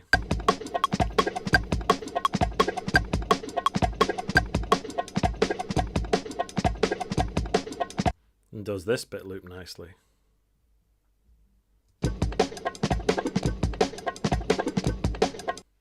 Not really, but I think this is the bit I'm going to use. So I only need one bar of it, yeah? So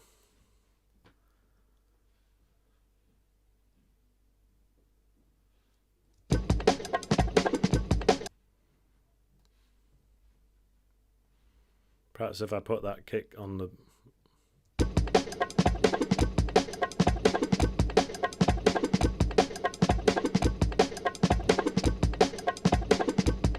Alright, so it's looping nicely now.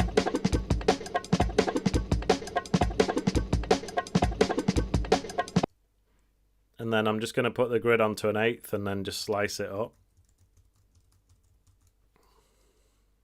And then I'm going to make a little pattern out of these bits. So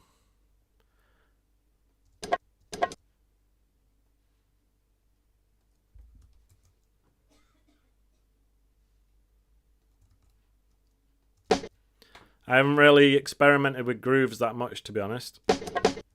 But I know that they're a powerful way of getting a bit more of a human feel.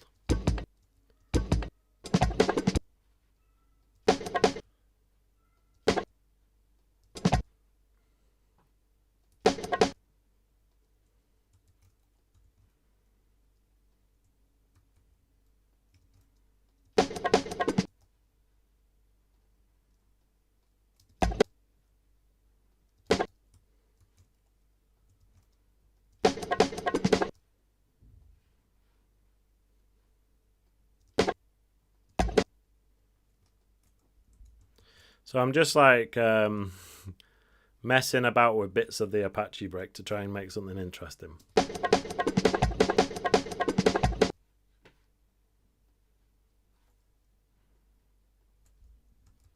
And then I'm going to layer this with my main drums to see if it makes it sound a bit more... well, it's just going to bring in something extra. Because once you've heard the same drum loop going on for the first 16 bar, the second 16 bar, and then it's like at some point you're going to want to hear something else.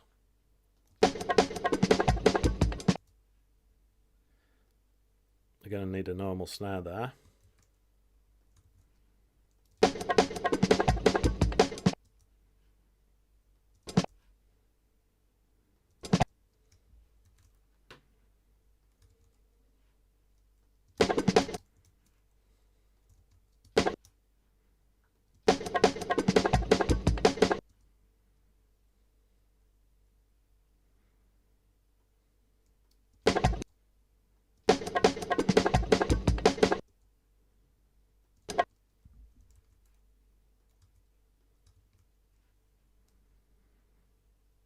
Bear with us a sec.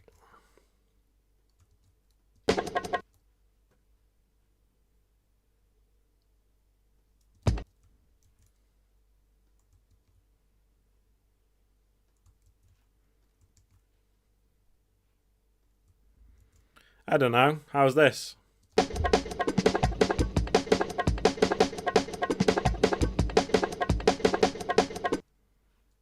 didn't mean it to sound like that.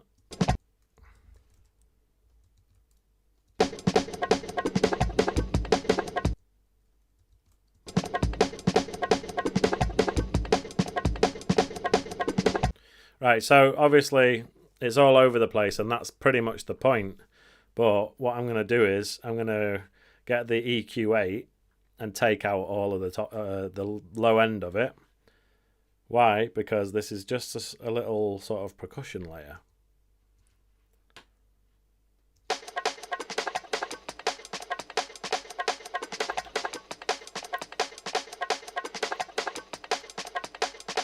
How does it sound with the main drums?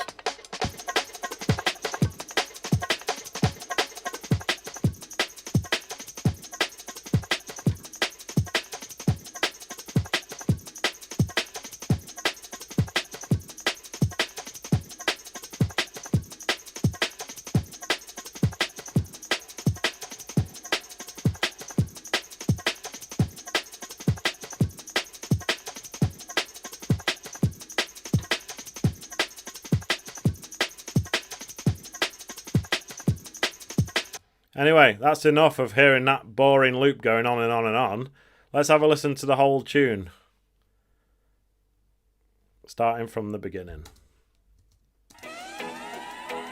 So this is what we've got so far.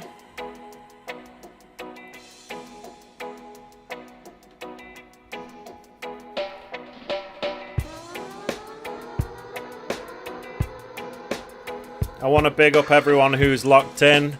Everyone who's in the chat, everyone who's locked in but not in the chat. And shout out to everyone who's watching this back at a later stage. If you're enjoying the stream or you've learnt anything, make sure you hit the like button. so that YouTube can recommend this to more junglists.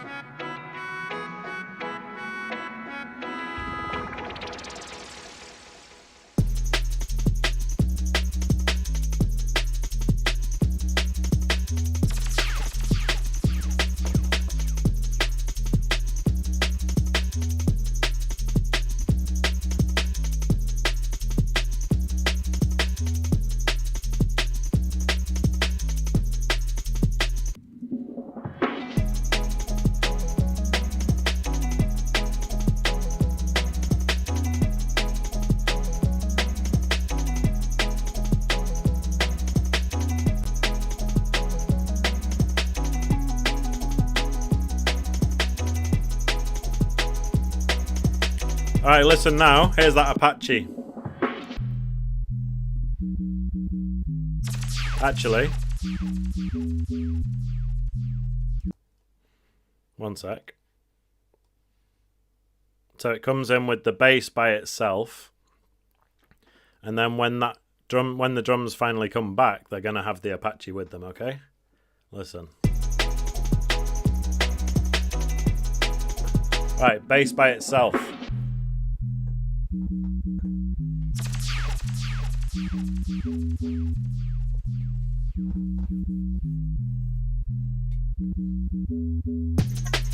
Now we've got the Apache.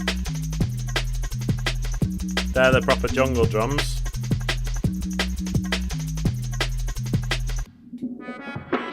Now you finally hear the melodica.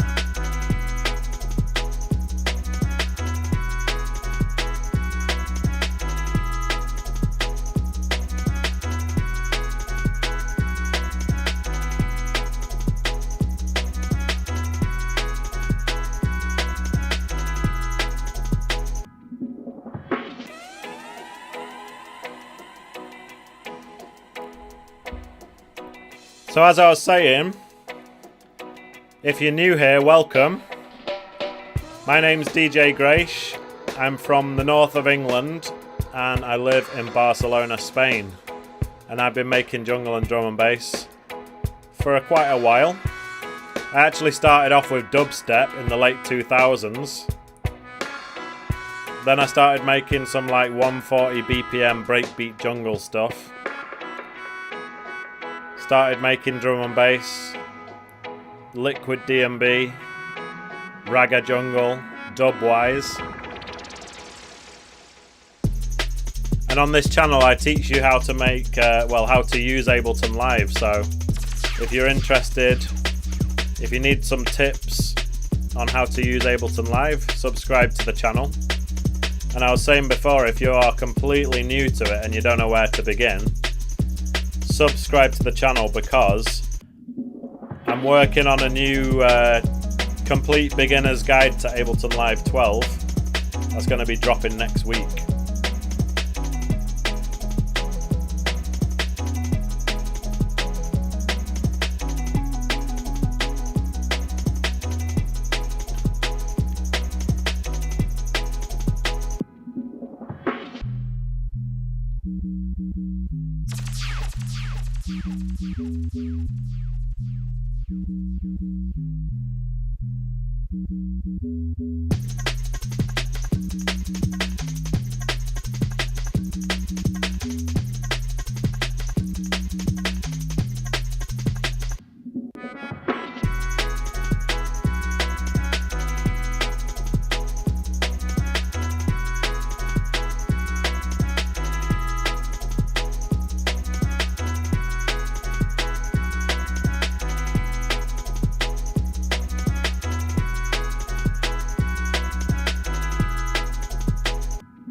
So after listening to it all the way through, so what you want to do is, if you're someone who's making a tune and making your arrangement, etc., you want to have a listen through to it and just kind of make some mental notes, or even make some actual notes if you're the kind of person who likes to write stuff down on a pen, on a pad. And just have a think about what needs doing to it, right? So I was listening keenly, and what I've concluded is this funky organ here, I've made it sort of go blinner, blinner, blinner, blinner, blinner, and it sort of fades out with a load of delay on it.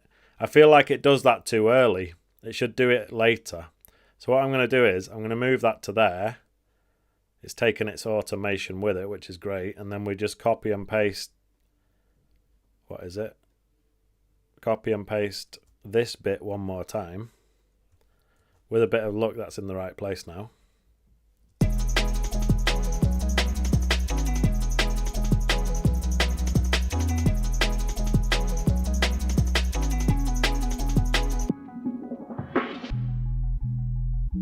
Yeah, better. And it even carries on going into the bit where it's bass only, you know. So it's like it kind of helps one section blend into the next. Then we got our Apache. I think it's working well, to be honest. Definitely keeping it.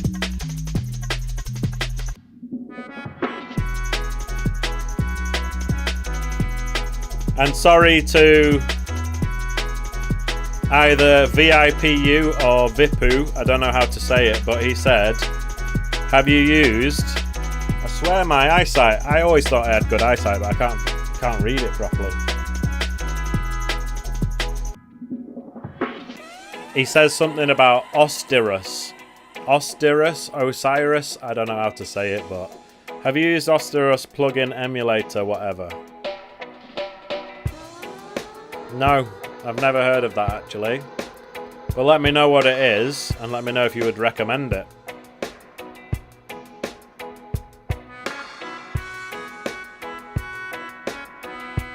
So for the people who've just joined us, I'm just going to explain how we built up this tune. I did actually start it last week, so if you want to go back and watch last week's stream, you can literally see me build this up from the ground up. But it all started with this sample here, which is Scientist and King Tubby, and it's called Ancient Dub, and it goes like this. Oh, virus emulator.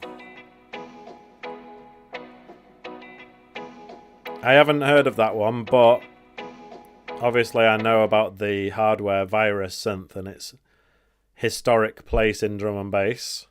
So what we did is, so the order of things that I did the other week, just to let the people know, is we started off with this sort of reggae skank from the Scientist tune. Then I built up some DNB drums, including the kick, the snare, the hot pants break. So here's the kick and snare.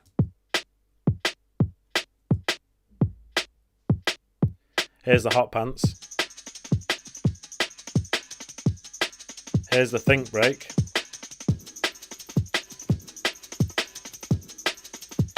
Here's a little hi-hat loop, which is kind of buried in the mix, but it sounds like this. So all together, my drums are sounding like this. And then today, I actually made this little fill between each. So at the end of each 16-bar section, we've got this.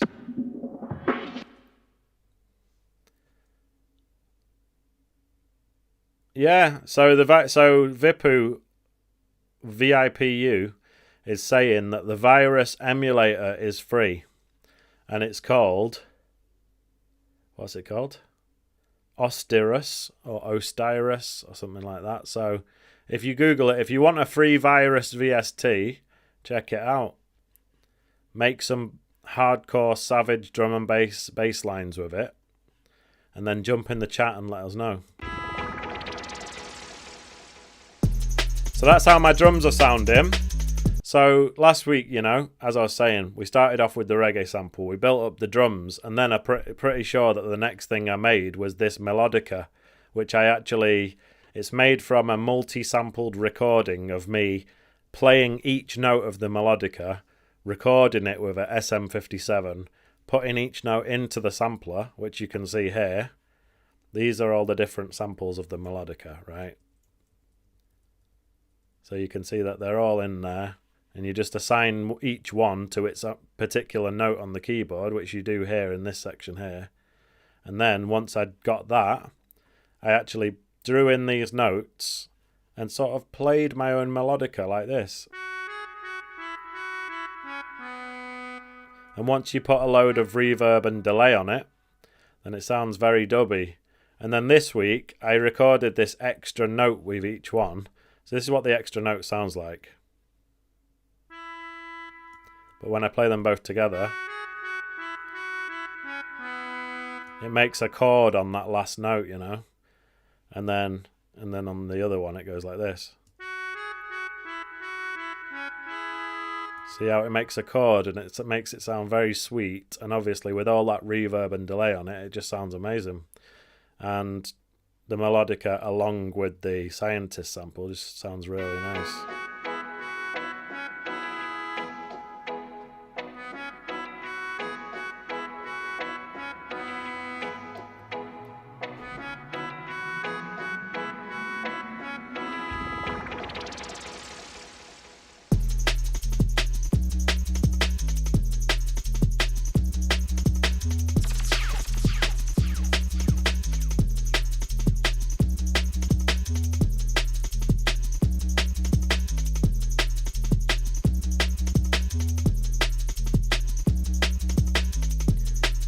So the next section, what I did is I made another melody, and this time it's using an instrument from Ableton Live called Organ Funky. And the melody that I put together sounds like this.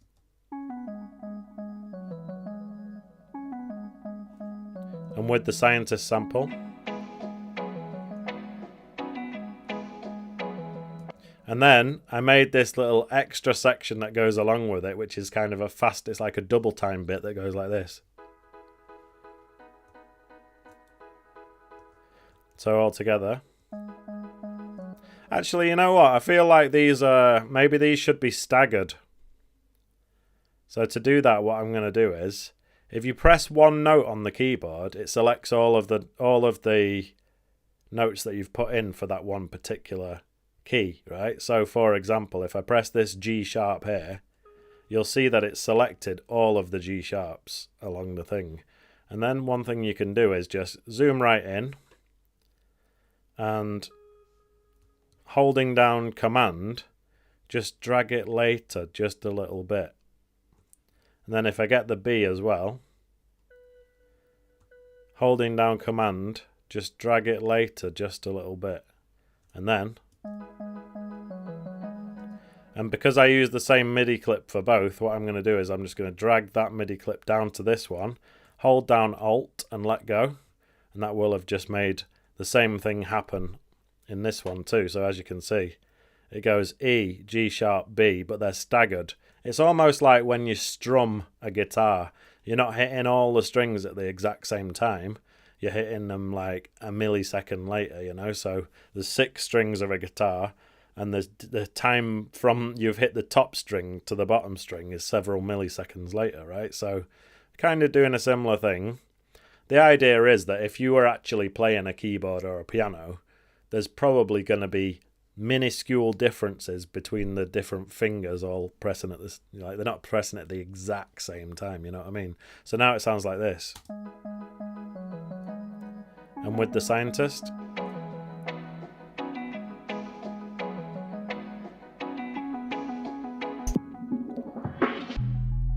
so with the bass, this section that I've done the bass, I've made the bass just like sort of play by itself.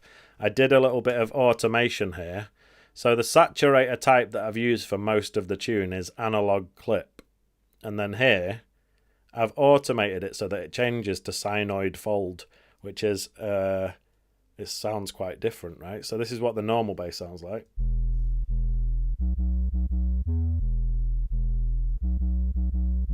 This is what sinoid fold sounds like.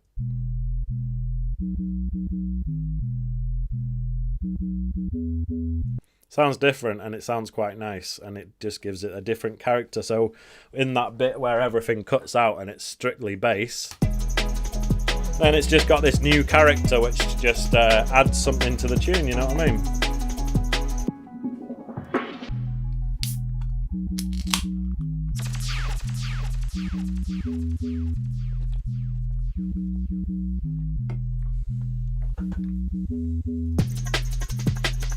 So I carried it on with the sinoid fold during this bit with the Apache break, and for the guys who've just joined us, I've kind of only just done this, but what I did is I chopped up the Apache break, high pass filtered it, put some reverb on it, and it sounds like this.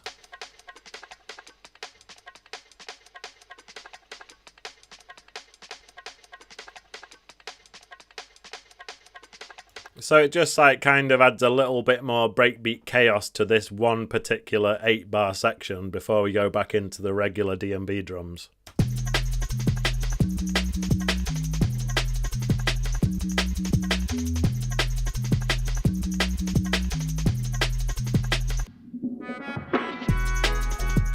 And there you go, back to the melodica.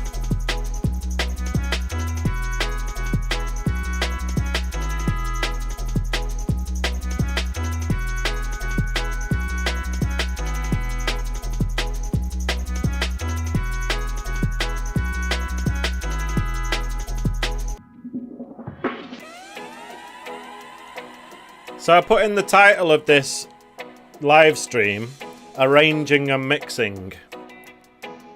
But when it comes to the mixdown, actually look at that. So you can see that the intro drums are actually hitting up above 0. And for the people who don't know, when it comes to digital audio, essentially 0 should be your ceiling. And everything that you do should be in minus numbers. So if you've got one of your channels going up to 1.47, then it's going 1 dB, 1.47 dB over the maximum that you should really be using, you know. So one thing that you can do, if you're happy with the level, like if you don't think it sounds too loud, but it just is too loud, then you can just slap a limiter on it. And literally you don't need to touch anything else. And watch what happens now when I play that dub drums. Wait, it's this bit here.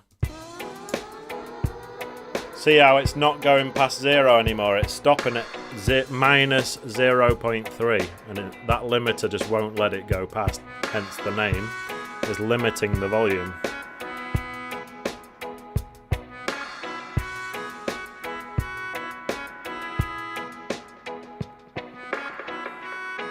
Now it's kind of worth mentioning that I usually in the past I wouldn't mix this loud. Like I would have my drums hitting up to like minus 10, and then I would have other stuff like when I add the bass and the instruments and everything's mixed together, I would have it all hitting up so that it's hitting like minus 6 on the master. And the reason is because there's this whole thing that like if you're going to send your tune to a mastering engineer, then they're going to want some headroom to be able to play with the track, to make it, to do all of their processing. They might want to boost. They might, if you've given your tune to a mastering engineer and they've decided that it's way too dull, they might want to boost the top end a load, and they're going to need the headroom to do that, right? So you might be wondering, well, if I'm going on about I usually mix the drums up to minus 10, why is my tune this loud? It's just for the stream, basically. I started mixing a bit louder because of these live streams and to try to make... I watched back one of my streams and I realised that everything's really quiet. So I cranked up my microphone and I cranked up the music, and I'm trying to make everything like a better volume. So that's why I'm doing it like this now. And as you can see on my master here, it's hitting up to... I've put a limiter on there. But... it's just a limiter to catch little peaks. I'm not like slamming it while I'm mixing, you know.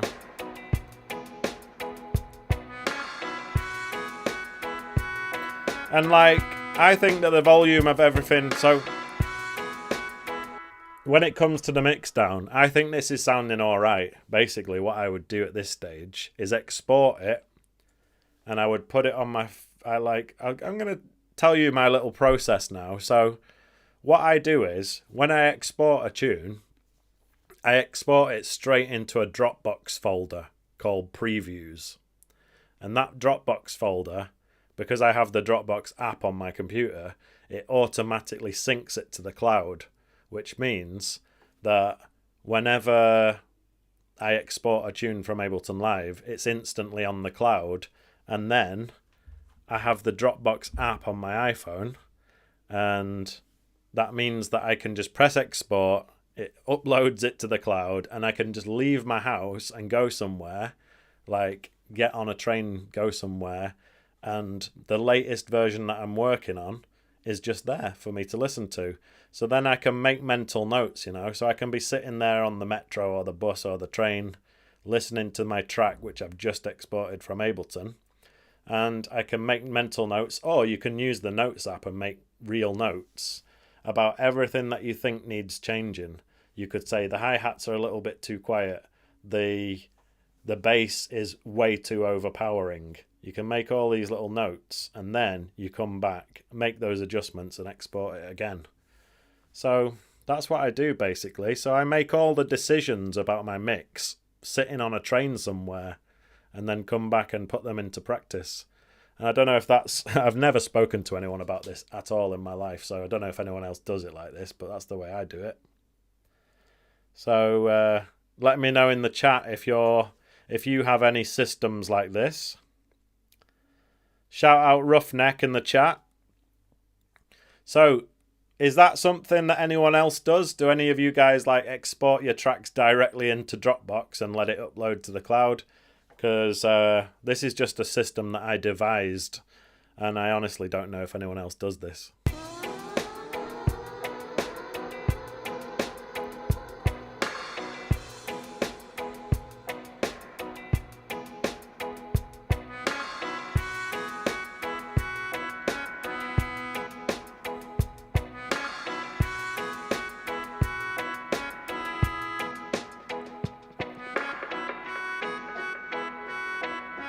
Yeah, so it's just, I guess everyone's got a similar system, but just using different cloud services.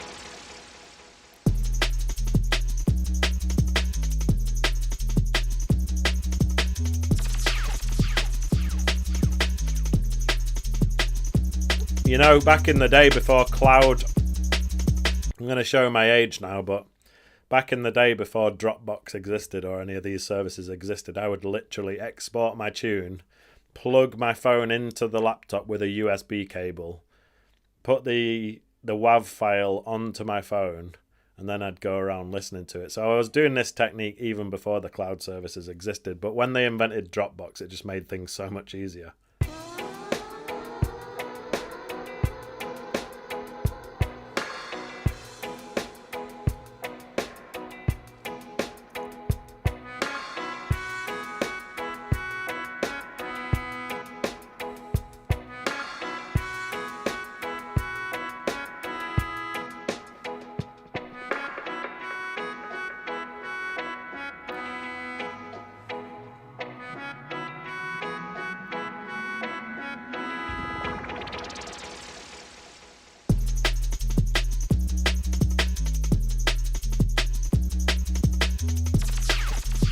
So basically in episode 1 last week, we did actually work on the drums, like the mix of the drums. So if you see what's on the drums now, you can see that I've already got the glue compressor, the drum bus, the tape saturator, and obviously I've adjusted the levels of all the drums. So to me, they sound pretty good.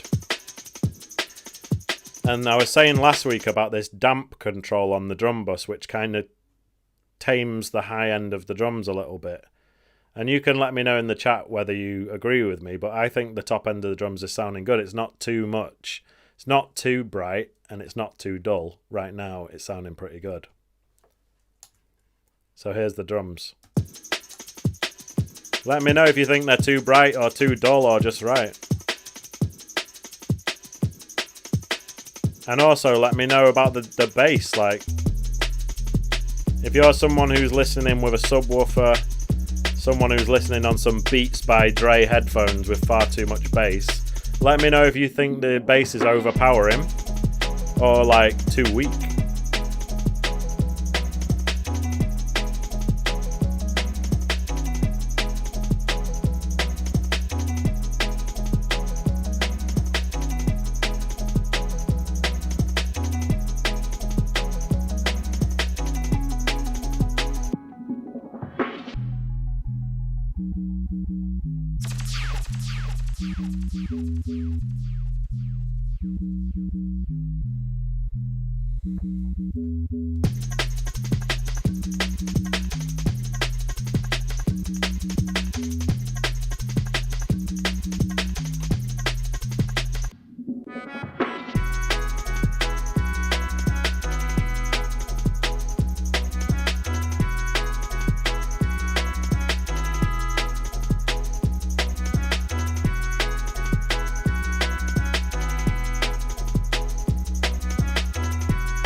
And by the way, there's this plugin called Real Phones. I don't know if you guys have heard of this, but basically what you can do is EQ your headphones. So they've got all the big brands like Audio Technica, which is one brand that I use, and these ones are Sennheiser. And they've got all of the makes and models of all the popular studio headphones, and they've got a profile for each one, and they've calibrated them so that they're flat. So, you know, if for example, like if the headphones have a little bit of a bump at 2 kilohertz, then they'll put like a little bit of a dip at 2 kilohertz and vice versa. And, you know, it EQs your headphones for you and supposedly makes them flatter. And maybe I'll do a review of real phones on this channel if anyone's up for it. There's also SonarWorks, which is like for your room. You can sort of EQ your room. So if you happen to be in a room where there's like, because of the waves bouncing off the walls, it's kind of reinforcing a certain frequency and making a peak at like 150 hertz. Well, the SonarWorks has this microphone where it listens to the sound of your room and then puts a dip at 150 hertz or whatever, you know. So that's another one that I would really like to review on the channel and give you guys my thoughts on it. However, SonarWorks costs, I think, 300 quid. But let's see if I can work with them. And let's see if Real Phones as well, like if one of these companies... I did actually take the Real Phones free trial just before Black Friday. And I was almost about to buy it at Black Friday. But instead, I spent the money on my new speakers. So I didn't really have the money to be buying loads of stuff on Black Friday, but I bought these monitors and I'm very happy with them.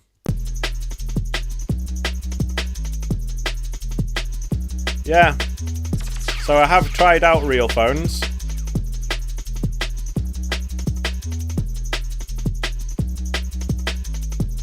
And it's like the question is really this. Like, if you've already been using a certain pair of headphones for a couple of years, or maybe even a decade, is like EQing them now gonna be a pro or a con, you know? You've learned those headphones inside out for the last decade, and now suddenly you're gonna be EQing them. And it's like, your brain's already got used to the way they sound, and now they sound different. So, I don't know. It's one of them things where... maybe if you got a new pair of headphones and then used Real Phones with it from the start, it would probably be better. But applying it to some headphones you've already been using for ages, maybe not. Seebs, I got these Kali Audio IN8 monitors, and actually I did a review of them on my channel. So if you want to see what I think of these speakers, there's a video about them. Spoiler alert, they're fucking amazing. Oops, not really supposed to be cursing on here.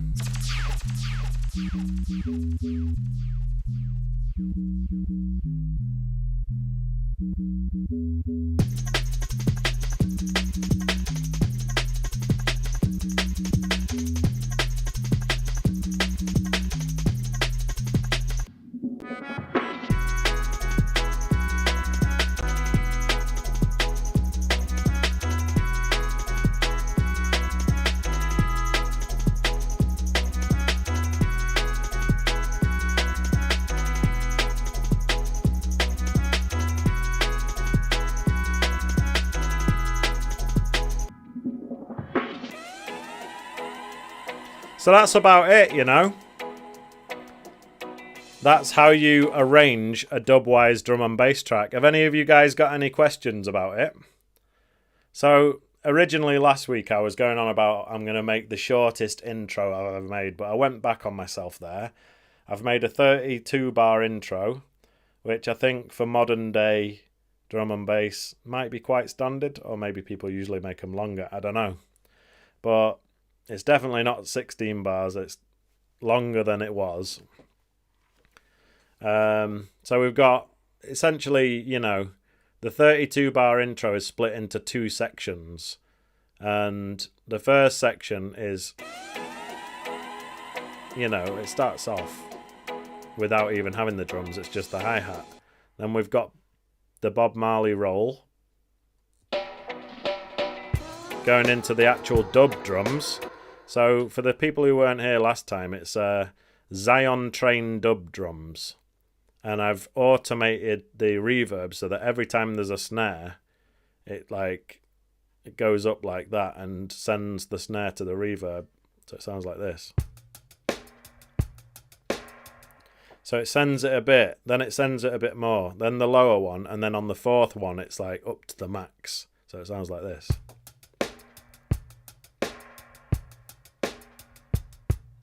You hear that on the fourth one, it sends it more, and there's also a crash with it. So that's a sample from Zion Train dub drums. So if you like those drums, I don't know why it says FL. So I was saying last week it's possible that these drums were like either part of FL Studio, or maybe they were like made as an expansion pack for FL Studio or something like that, you know. But I got a hold of them a long time ago, and whenever I want to make a little dubby intro, I use these drums. Right, and then, so as I was saying, basically I work in 16s, right? So the first 16 bar section is essentially, it's like a reggae skank with some dub drums. And then after that's been going on for 16 bars, we go into the next 16, which is where the melodica comes in. But the drums are still here. Really, I work in 8 bar sections. Right, the last 8 bar of the intro, the drums are going. Melodica by itself. We've got a riser, we've got a sound effect, and into the drop. So the drop is basically in 16 bar sections with a little drum fill at the end of each one.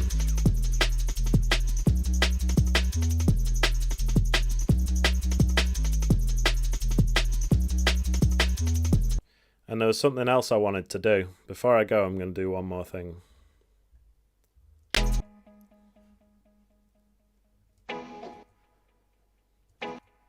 So I'm going to take a little chop of this scientist sample. Just going to copy that, and I'm going to put it over here. So here's the drop, right? We've got the little lick shot sample. So let's just play it from the drop.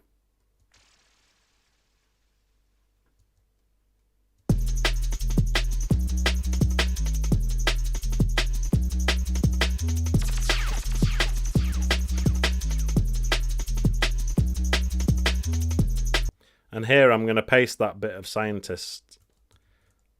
It was in automation mode. Right, I'm going to copy that bit of scientist there, and I'm going to paste it.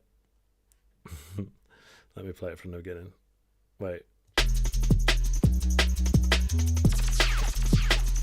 I think here. Right, so that little chop there, and then I'm going to go back to automation mode, and I'm going to turn up the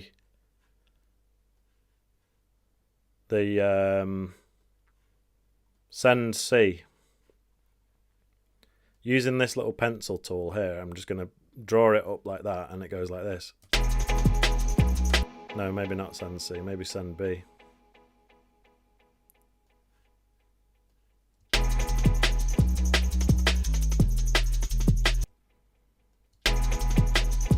See what I mean? So you've just got that little chop there. So let me play it from the drop again and you'll hear what I mean. So bear in mind that the drop is just basically drums and bass.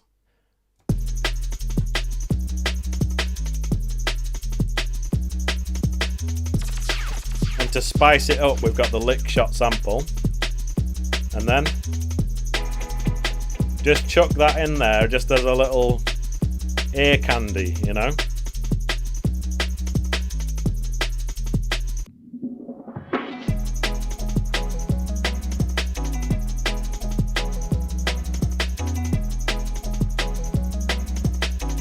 And then there's this other part here where, do you remember, it just goes to bass for a bit.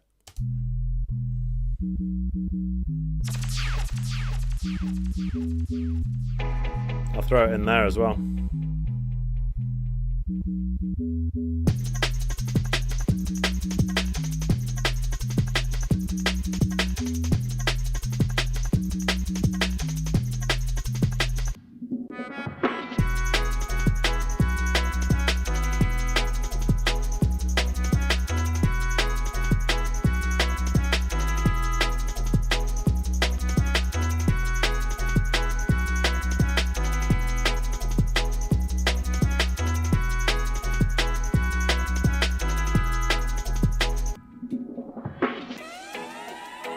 So that's about it. Thank you so much for locking into the stream. I really appreciate you guys being here every week.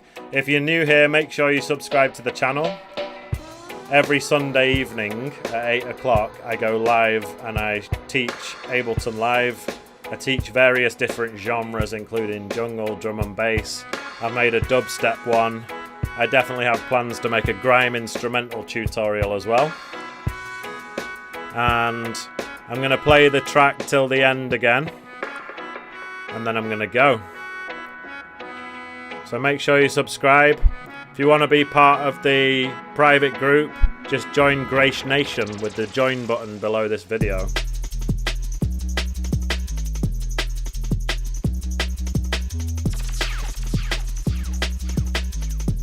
Shout out Mark Richards in the chat.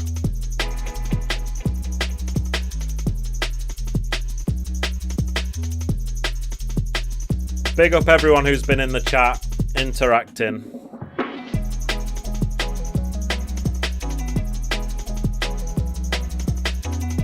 Big up Siebes fam, Vipu aka VIPU. We've got Tara Bass, Andrew Scratch, Misty, Jason Story.